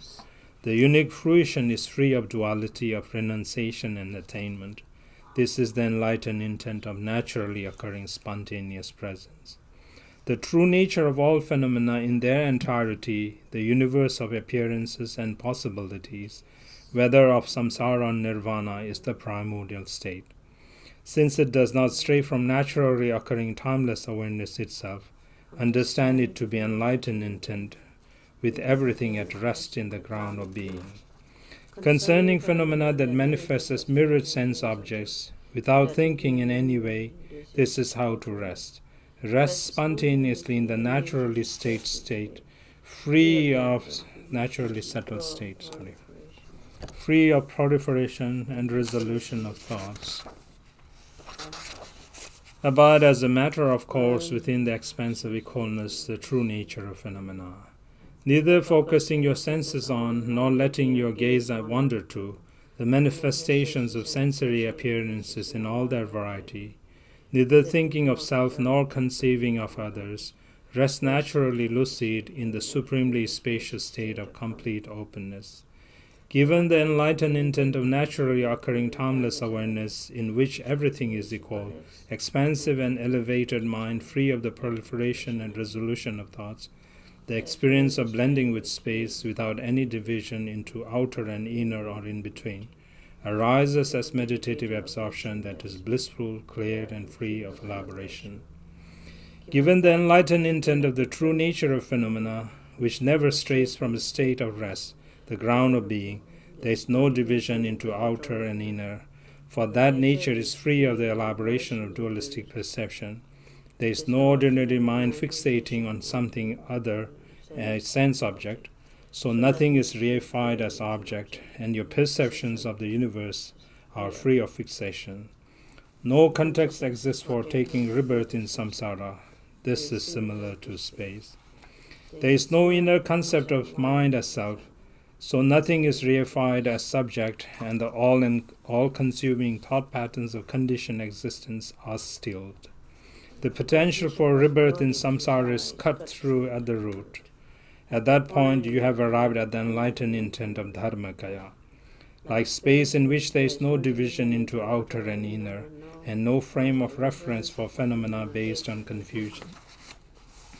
You have touched on the point of resolution, and since there is no coming or going, everything is an infinite expanse, the pure realm of Samantabhadra.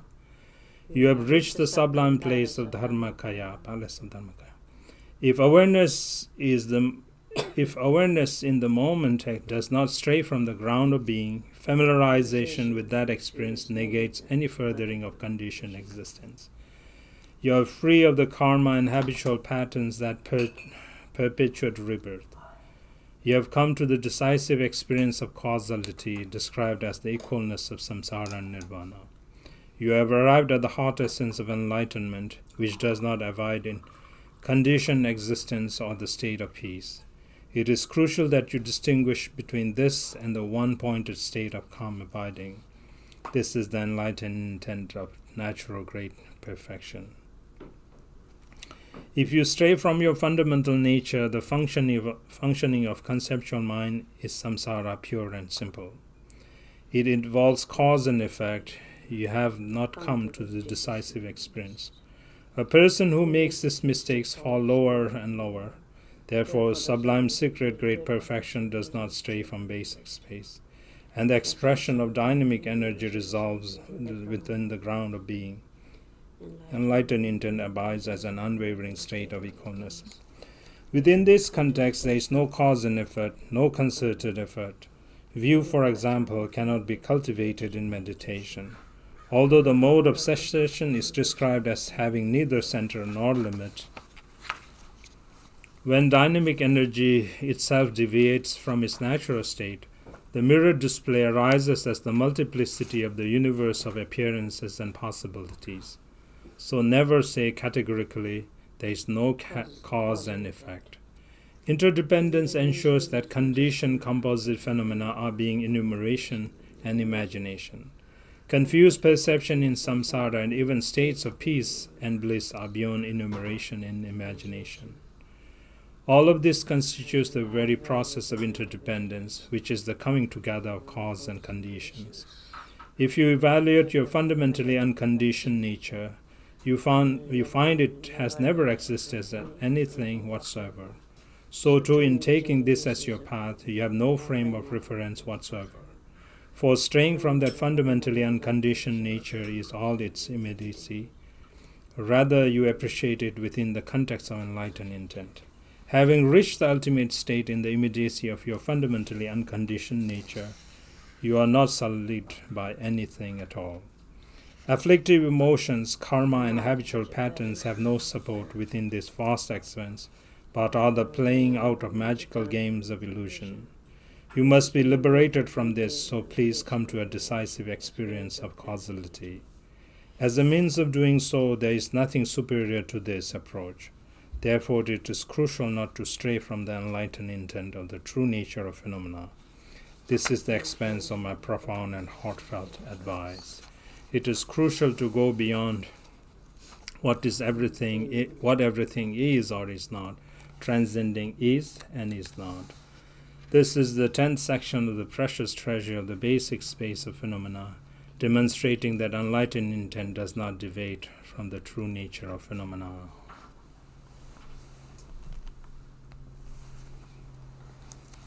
You still want to go? Okay. 3 more chapters, 3 short ones, okay. Within the oneness of everything as awakened mind equal to space, dualistic perception draws you into confusion, conditioned existence, and causality. Since sensory appearances based on confusion are illusory and have no true support, when you encounter them directly, maintain the experience of their leaving no trace, free of evaluation. When something unwanted falls into your lap, you have a negative reaction, such as anger, dislike, envy, upset, irritation, anxiety, depression, mental anguish, or fear of death and rebirth. When such reactions arise as a display due to dynamic energy, identify them as such.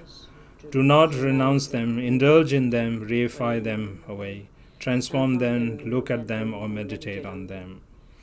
Rather, rest spontaneously in the single naturally settled state of evenness, free of the proliferation and resolution of conceptual framework.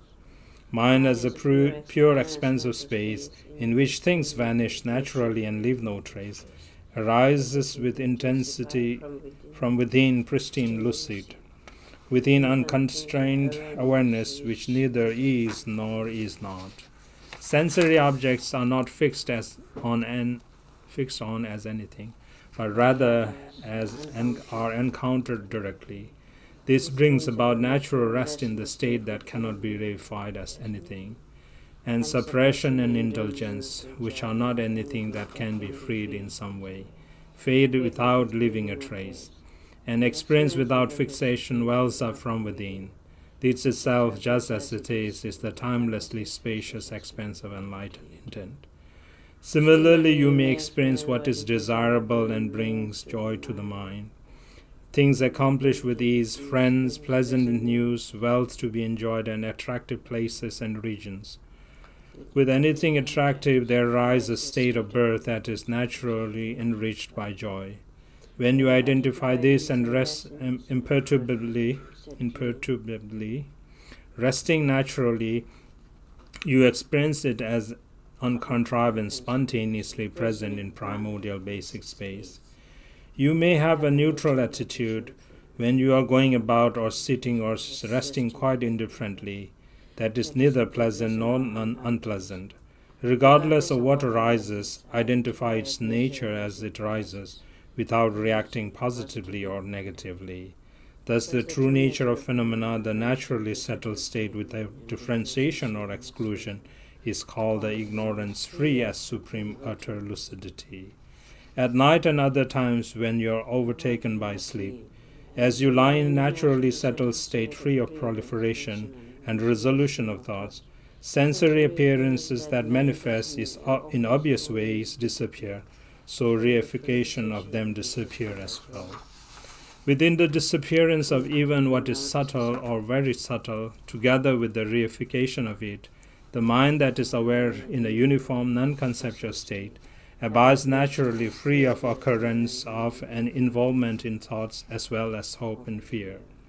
This is the context in which all consuming concepts are free within the basic space of phenomena, and so is described as samsara being free as nirvana. Even sleep is the primordial vast expanse, naturally occurring naturally. Expressions of dynamic energy are absorbed into the ground of being, into the basic space that is its essence, so that all the elaborations perceived as a display subside as a matter of course. This is the enlightened intent of naturally occurring timeless awareness, in which nothing need to be done. Thus all desirable, undesirable, and neutral mental states, in which the three poisons arise as a display due to dynamic energy, occur within basic space, arising within the context of that space. Since they occur only within basic space, not straying from it in the least without trying to anticipate or manipulate them in any way, it is crucial to identify basic space itself, for as soon as you rest in that context, they will subside naturally, vanish naturally, and be freed naturally. Moreover, all afflictive emotions, karma, and habitual patterns are magical expressions arising as a display due to dynamic energy. Antidotes that bring involvement, even the path to liberation, are magical expressions arising as a display due to dynamic energy. Since both arise timelessly as a display due to this energy, it is crucial to rest without contrivance within the state of recognition. They are equal in mode, equal in manner, and equal in stirring from the ground of being. They occur circumstantially as compounded and do not transcend causality. So it is essential that you transcend causality, resting naturally, resting imperturbably. This is the very pinnacle of the sublime secret approach. Do not speak about it to those of lesser aptitude, but keep it extremely secret. By being interpreted, the teachings concerning the heart essence will be distorted. Exaggeration and underestimations are at odds with enlightened intent. Those who violate the bounds of secrecy fall endlessly into lower states. Therefore, the legacy of the most majestic and utterly secret spiritual approach is taught and ensured to holy people with good fortune. In brief, whatever circumstance manifests, whether a sense of object or state of mind, do not apply antidotes or make an effort to abandon it. For the key point of naturally settled awareness is to rest naturally, to rest imperturbably. Though all pleasure and pain are ways in which awareness arises, you are bound to condition existence by reifying them dualistically as things to accept or eliminate. Whatever appearance manifests is equal as sense objects, simply what is evident to the sense faculties. Whatever thoughts arise are equal as mental events, simply conscious states that leave no trace. Both are equal in the movement, simply the bonds of denial or affirmation. In actuality, they are equal in the final analysis, nothing but appearances that have no basis. Sense objects are equal in their distinctness, upon examination simply leaving no trace. Ordinary states of consciousness are equal in essence, upon analysis nothing but space. Objects and minds are none to us, simply pure open space. Whoever understands things in this way is a descendant of Samantabhadra, a sublime spiritual heir of the victorious ones, a master of awareness in the highest sense. Thus phenomena are equally existent, equally non-existent, equally apparent, equally empty, equally true, equally false. So cast aside all antidotes that involve renunciation, all concerted effort, all binding fixation. Expand into supreme equalness in which sense objects do not exist.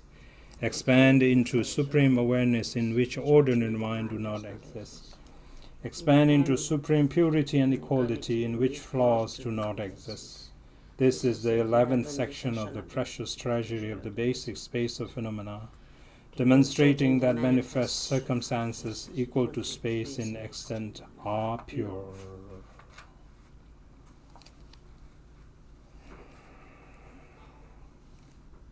Okay. Hold strongly, okay? 2 more to go.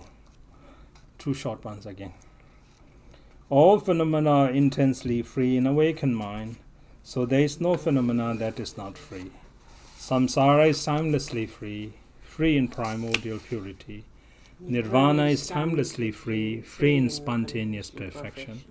Sensory appearances are timelessly free, free in having no basis or foundation. Conditioned existence is timelessly free, free in the heart essence of enlightened mind. Elaboration is timelessly free, free in the absence of limiting alternatives. Non-elaboration is timelessly free, free in unborn purity. Pleasure is timelessly free, free in the evenness that is the true nature of phenomena.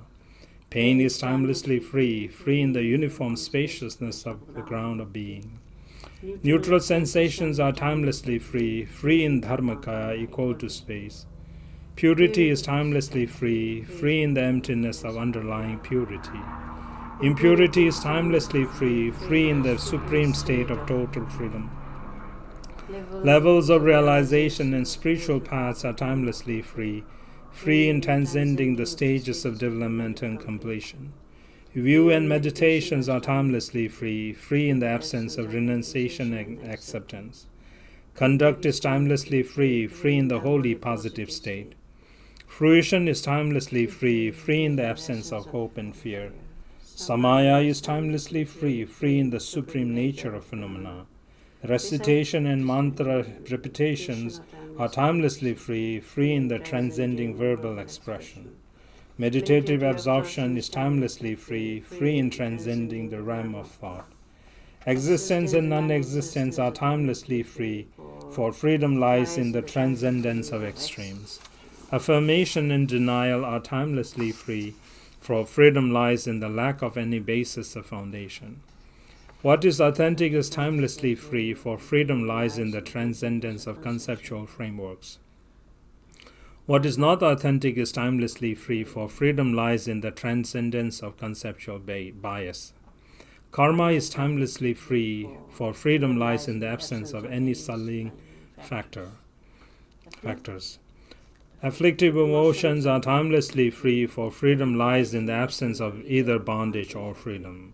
Habitual patterns are timelessly free, for freedom lies in the lack of any basis for supporting them. The consequences of actions are timelessly free, for freedom lies in the lack of any basis for experiencing them. Antidotes are timelessly free, free in the absence of anything to abandon. There is neither renunciation nor acceptance, but freedom in the expansive equal to space itself. Freedom is timelessly free, free in the absence of bondage. The lack of freedom is timelessly free, free in the absence of both bondage and freedom. Relaxation is timelessly free, free in the absence of anything to be relaxed. The state of resting imperturbably is timelessly free, free in the absence of anything to be brought to rest.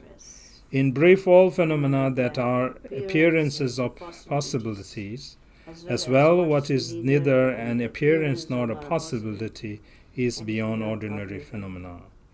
All these are already themselves timelessly free in basic space, so there is no need now for anyone to make an effort to free them anew.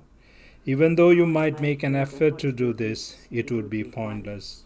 So do not strive or try to achieve. Do not look at the concepts in your mind. Do not meditate, do not meditate on the phenomena of your ordinary consciousness. Don't analyze, do not analyze sense objects and ordinary mind. Don't try to achieve, do not try to achieve results out of hope and fear. Don't reject, do not reject afflictive emotions and karma. Don't accept, do not accept anything as true. Don't bind, do not bind your mind strings. Since everything reverts to a state of evenness with no object whatsoever existing, there is no orderly process, there are no phenomena, there is no identifiable frame of reference. The ground collapses, the path collapses, and all sense of fruition collapses. So you cannot conceive in the slightest of good or bad, loss or injury. Your experience of evenness is decisive, timelessly so, and you feel certainty about the universe of appearances and possibilities. The divisions between samsara and nirvana collapses. Not even basic space exists innately. There is no reference point now. How is it? What is it? Is it this? What can any of you do? Where is the I? What can anyone do about what has so before, but now it is not? What was so before and now it's not? Ha ha, I burst out laughing at such great marvel as this. Since the perception of confusion, the universe of appearances and possibilities collapses. Day and night are timelessly pristine, naturally pristine, pristine in space. Days and dates are pristine, months, years, and eons are pristine. One thing is pristine, everything is pristine. The spiritual and the non-spiritual are pristine. Samsara and nirvana and the ground of confusion are pristine in primordial basic space. The term basic space, a product of conventional mind, is pristine. However you strive, whatever effort you make, what now will it be of value? The entanglements of the desiring mind are resolved, the supreme marvel of space.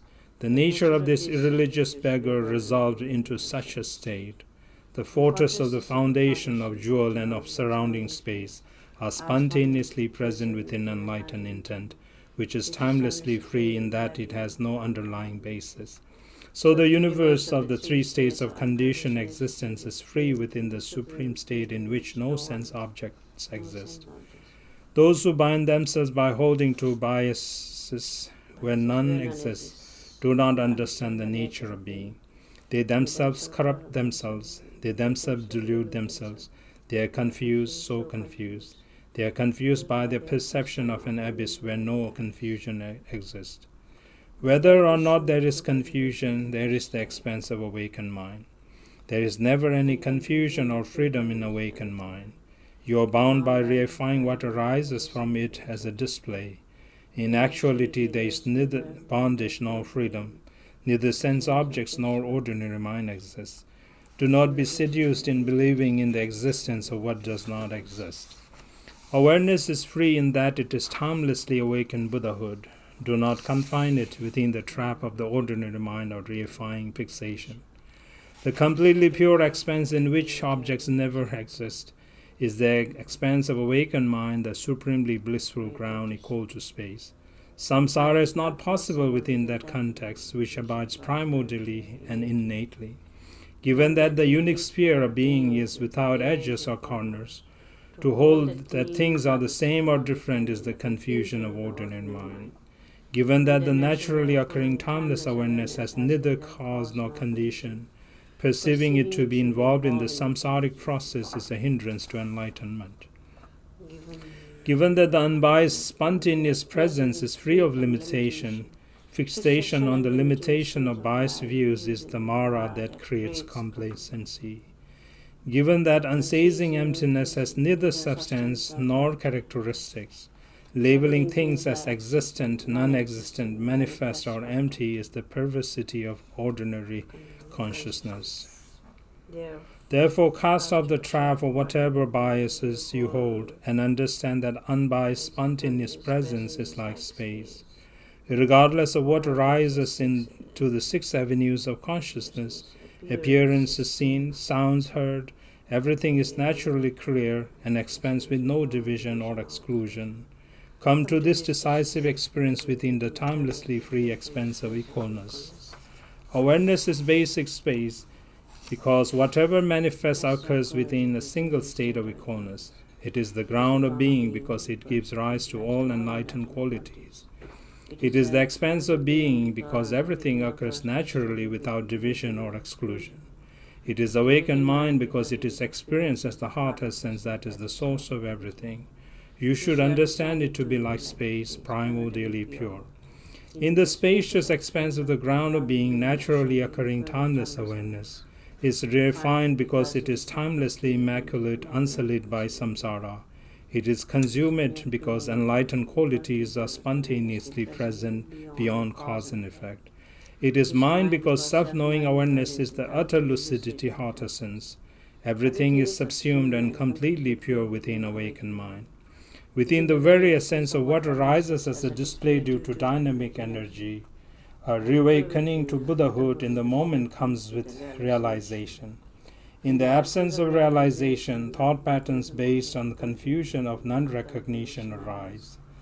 The 8 avenues of consciousness that develop from the ground of all ordinary experience, all as well as other objects. Nothing that arises as the display, the entire universe of appearances and possibilities, stray from the expanse of awakened mind. If you abide in the state of equalness without straying from the expanse of mind, you fully embrace samsara and nirvana, free in the spacious expanse of enlightened intent. The naturally settled state, samsara and nirvana cannot possibly exist within that fundamentally unconditioned state. The naturally settled state, positive and negative, acceptance and rejection, cannot possibly exist. The naturally settled state, dualistic perceptions involving renunciation or attainment, cannot possibly exist. The naturally settled state, the 5 emotional poisons, cannot possibly exist. The naturally settled state, restrictions and extremes, cannot possibly exist. The naturally settled state, dynamic energy and arising of things, cannot possibly exist. The naturally settled state, there is nothing to prevent from it being labeled, however, inadequately. Within naturally occurring timeless awareness, a state beyond labels, in which phenomena resolve, whatever arises as its dynamic energy and display is in fact without basis. The way of abiding in which there is neither bondage nor freedom is the naturally settled state. What is symbolically labeled freedom means simply a state in which things vanish naturally, leaving no trace. And since there is no contradiction in labeling it as anything or nothing, we described it in words timelessly free. There is no division or exclusion. There is freedom in the expanse of spontaneous presence. There is no union or separation. There is freedom within the expanse of the sphere of being. Anything at all arises, there is freedom in the expanse in which everything is indeterminate. Forms manifest, sensory appearances are free in their own place. Sounds are audible, what is audible is free in its own place. Odors are sensations are free in basic space. Flavors are tasted and tactile sensations are felt, they are free in the context of their own place. Consciousness and mental events are free without basis, foundation, or support. There is freedom in oneness, freedom in the expanse that is the true nature of phenomena. Freedom in duality, freedom in the equalness of sense objects and mind. There is naturally occurring freedom, freedom in the expanse of timeless awareness. There is spontaneously present freedom, freedom in the purity of ground of being at its basic space. There is freedom in the variety of things, freedom within the unique expanse. There is freedom not subject to extremes, freedom within the spontaneously present expanse. There is universal freedom, freedom within the expanse of the heart essence. There is freedom as utter lucidity, freedom within the expanse of the sun and moon. There is freedom as the true nature of phenomena, freedom within the expanse of space. There is freedom of objects in the phenomenal world, freedom within the expanse of the ocean. There is unchanging freedom, freedom within the expanse of the most majestic mountain. There is primordial freedom, freedom in the unborn expanse. There is freedom in the single state of evenness, freedom in the expanse of timeless awakening. There is total freedom, freedom in the timelessly unfolding expanse. This is the 12th section of the precious treasury of the basic space of phenomena, demonstrating that all phenomena are by nature timelessly free and awakened mind. Okay, one more to go.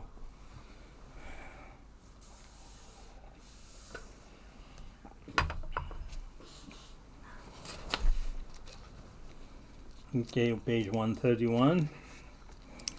If through the key point of effortlessness there is familiarity with the very essence of enlightenment, the spontaneous presence of phenomena, although Buddhahood is timeless, there is awakening to Buddhahood anew.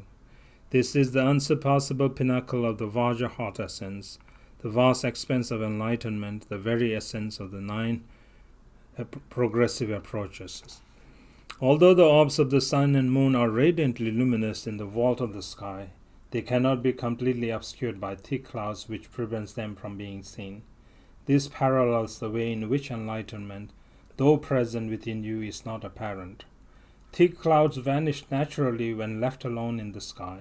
Similarly, the clouds of causality vanish without effort or striving, and the very essence of enlightenment shines in and of itself in the vault of the sky. Given the varying degrees of acumen, there are different spiritual approaches. The essence is like the sun, shining clearly in the expanse of the basic space of phenomena. Everything arises without bias due to its dynamic energy, which is like the sun's rays. They suffuse the earth and bodies of water with warmth, so that a display of cloud arises formed from water vapor. This obscures the essence itself, even its dynamic energy. Similarly, due to the impure display of natural dynamic energy deriving from the essence itself, one's perception of suchness, the heart essence, is obscured. The universe of appearances and possibilities consists of an inconceivable range of perception based on confusion. The dynamic energy of the sun's rays stirs the wind that disperses clouds. Similarly, with the realization of the very essence of being, its display is experienced as its adornment. Confusion which has always been free is now free in its own place. Confused perception and reification are purified in basic space without having to be renounced. You have no idea where they have gone. The spontaneously present sun shines as the kayas and timeless awareness in the limpid sky. It does not come from elsewhere, somewhere else, but it's simply awareness is our own pure manifestation. The wings of the Garuda unfold within the egg. As long as it is enveloped by the shell, it is not evident, but when the shell breaks, the Garuda soars into the vault of the sky. Similarly, although the contamination of confused dualistic thinking has already resolved, when the shell, the result of this contamination, breaks, spontaneously present awareness simply immediately arises in of itself naturally lucid. The vast perspective of the Kayas and timeless awareness fills the sky of basic space. With recognition of the very essence of being comes freedom within the expanse of Samantabhadra. Since the display of responsiveness is immeasurably throughout the 10 directions, emanations issue forth to ensure total benefit for beings. Enlightened actions are revealed for as long as samsara lasts. There is impartial responsiveness, dynamic energy arising from the naturally settled essence of being, so that through its display there is abundant benefit for others. Although the impure display, along with all it entails, thoroughly subsides, emanations manifest for beings in the impure states. They arise out of responsiveness of teachers, of power that is simply so, and the pure karma and aspirations of beings with positive minds. At that point, although there are innumerable emanations in all realms, leading countless beings to enlightenment, they do not stray from basic space, the dharmakaya of the teachers. Naturally occurring timeless awareness is not subject to restrictions or extremes. Arising naturally within basic space in the realm of Ghana Guya, Ghana Yuha, an inconceivably array of the Sambhogakaya manifests. To masters of awareness, Dakas and Dakinis and Bodhisattvas on the 10th level of realization, moreover, it manifests within basic space as the very essence of spontaneous presence. Due to the responsiveness of the teachers and the aspirations and virtue of those to be guided, the essence of Dharmakaya is naturally occurring timeless awareness. Its display is the reservoir of omniscient timeless awareness, abiding as the single sphere of being within primordial basic space. The essence of Sambhogakaya is the spontaneously present nature of being. Its display is the 5 Buddha families and the 5 aspects of timeless awareness, manifesting to fill all realms of space. The essence of Nirmanakaya is the ground for the rising of responsiveness. Its displays manifest in whatever way is necessary to guide under any circumstances, while its supreme enlightened activity brings mastery. The 3 kayas are not achieved by effort involving cause and effect. They are timelessly and spontaneously present, manifesting within a state of resting imperturbably. The most sublime secret manifests in this lifetime. You are not lured away from it in the interval after death. And so the pinnacle approach of the Vajra heart essence is exalted above all other approaches, based as they are on causes or results. This is the 13th section of the precious treasury of the basic space of phenomena, demonstrating that since all phenomena already constitute the timelessly awakened state of Buddhahood, awakening to Buddhahood anew happens without effort or achievement. Okay, now is the dedication. So everybody, please. Such is the song of the Vajra heart essence, the true nature of phenomena. This primordially pure nature equal to space arises naturally in the unchanging environment free of underlying basis or foundation, becoming apparent as a display that is without transition or change. This is the meaning of the spacious supreme expanse of being, an infinite state of timeless equalness. Without having gone anywhere, you reach your primordial nature. This true nature, unwavering and spontaneously present, is not subject to restriction and is free of bias. The meanings concern the spacious realm equal to space, just as it is. There the monarch of the naturally occurring vast expanse never wavers, free in the natural state of things in all their variety. I have reached the ultimate womb of basic space, which cannot be characterized as something. When my realization was certain, I, a yogin who is like the sky, wrote this summation of my own experience together with appropriate scriptural citations, setting it down in accord with the 21 transmissions of the category of mind, the 3 sections of the category of expanse, and the 4 sections of the category of direct transmissions. By this virtue may all beings without exception effortlessly reach the primordial ground. May they become spiritual rulers who spontaneously accomplish the 2 kinds of benefit, dwelling on the level of Samanta Bhadra without transition or change. In all directions may there be well-being, splendor, and wealth, so that everything that is wished for is spontaneously accomplished, as though in the Purim. May the drum of spiritual teachings resound and the victory banner of liberation be raised.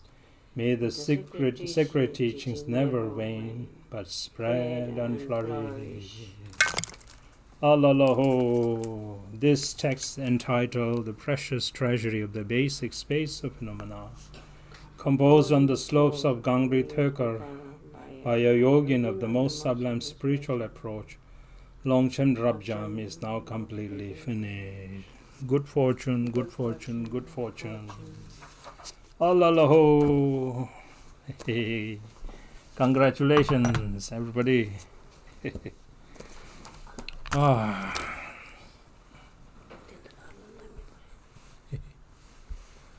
Oh. Are you there? Yes. Now you can turn on your microphones.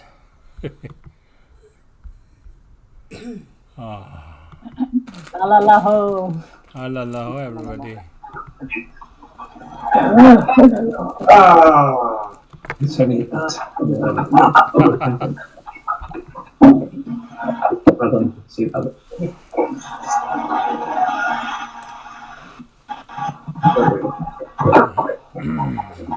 It is on or off? You can turn it on.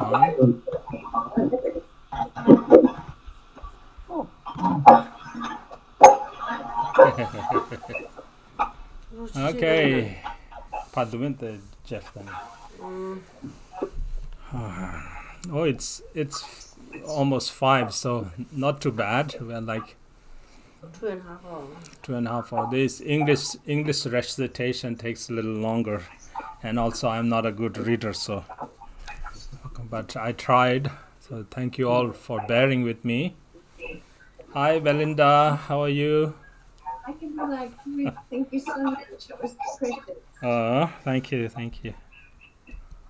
How long are you there for? We're not quite sure. Probably another month or 2. There's no more viruses in America. You can come back.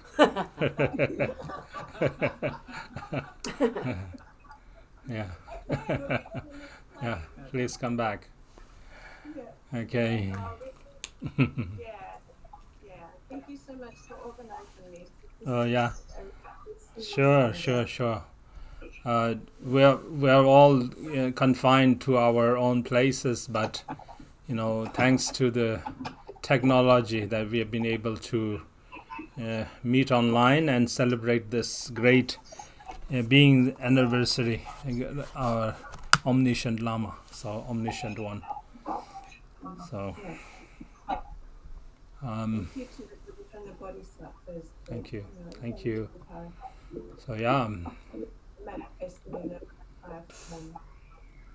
So we'll take like half an hour break, and then we'll join for talk. Talk will be about an hour or so. It won't take long. So please join, celebrate. You should all be intoxicated with the wisdom, the blessing of Longchenpa. The party is still going on, so there's nobody allowed to sneak out of the party. Everybody prepared chocolate. Everybody prepared Hi, so Belinda. set up Stewart. talk. Everybody. Mhm. I'm keeping distance 6 feet. Hi, Hakika, how are you? So good to see you. Nice. Yeah, very nice. It's hard to read, but it was beautiful.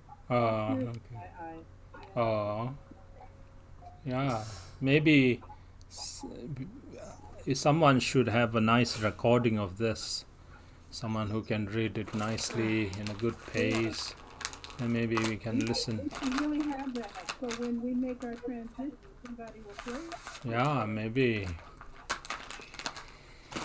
Okay. Who else wants to say anything? Would anybody want to say any word before we just close for this? You have a good voice to it. Okay. You can record your voice. Oh, I'm a bad reader, like I'm.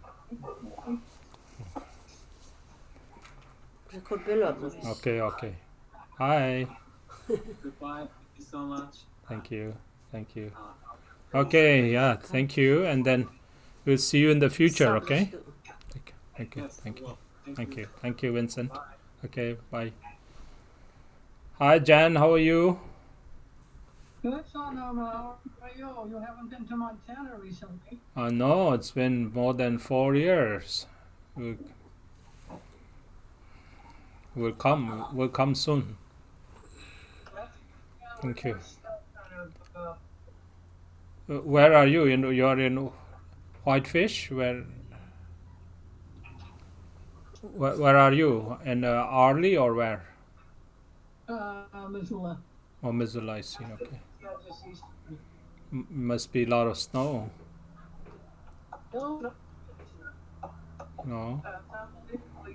Okay, good. Yeah, I see you on Facebook, so yeah.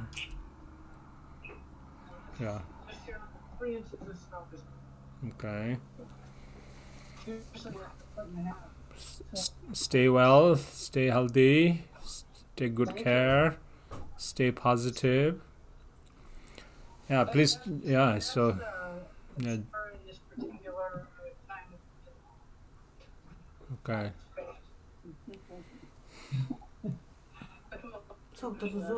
Yeah, so. Okay.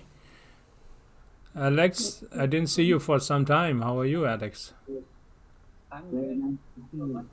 You're still in LA? Okay, good. Yeah. Okay, wonderful. What time are we starting to talk?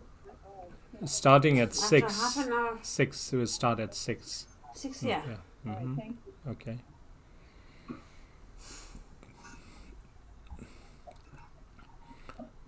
Okay, maybe we can start at 6:30 because we went a little longer, so I'll give you some time. So say 6:30. 6:30, 1 hour. That way, I can do Chenrezig with other people, and then I'll finish up fast and then join you all. Okay. Okay. Okay. So 6:30. Okay, everybody. 6:30 our time. Are you doing Chenrezig? Yes, we'll do Chenrezig fast Chenrezig. Okay. Yes, fast forward Chenrezig. Wow.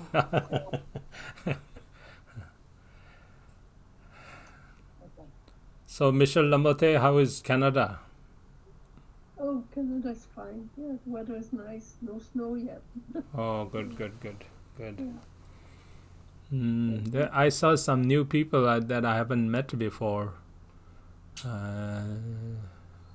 They must have think. So maybe we'll see them later. Okay. Anyway, so we'll start at 6:30. Okay, please join us. Okay, thank you for joining, and bye now. Okay, bye. Bye. Tashi Delek. Okay, bye. Lasso. Hi, Leroy. Where is Leroy? Leroy is there. Eddie, hi Eddie, how are you? Colleague. Eddie, yeah, Eddie Gargani. Uh, Who else? Anjani. Anjani is there.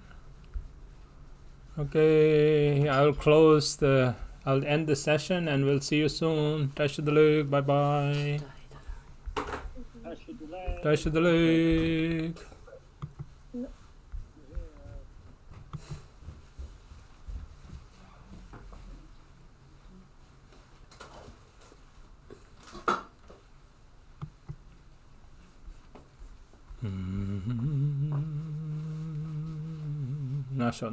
Nasho. The Bible. This is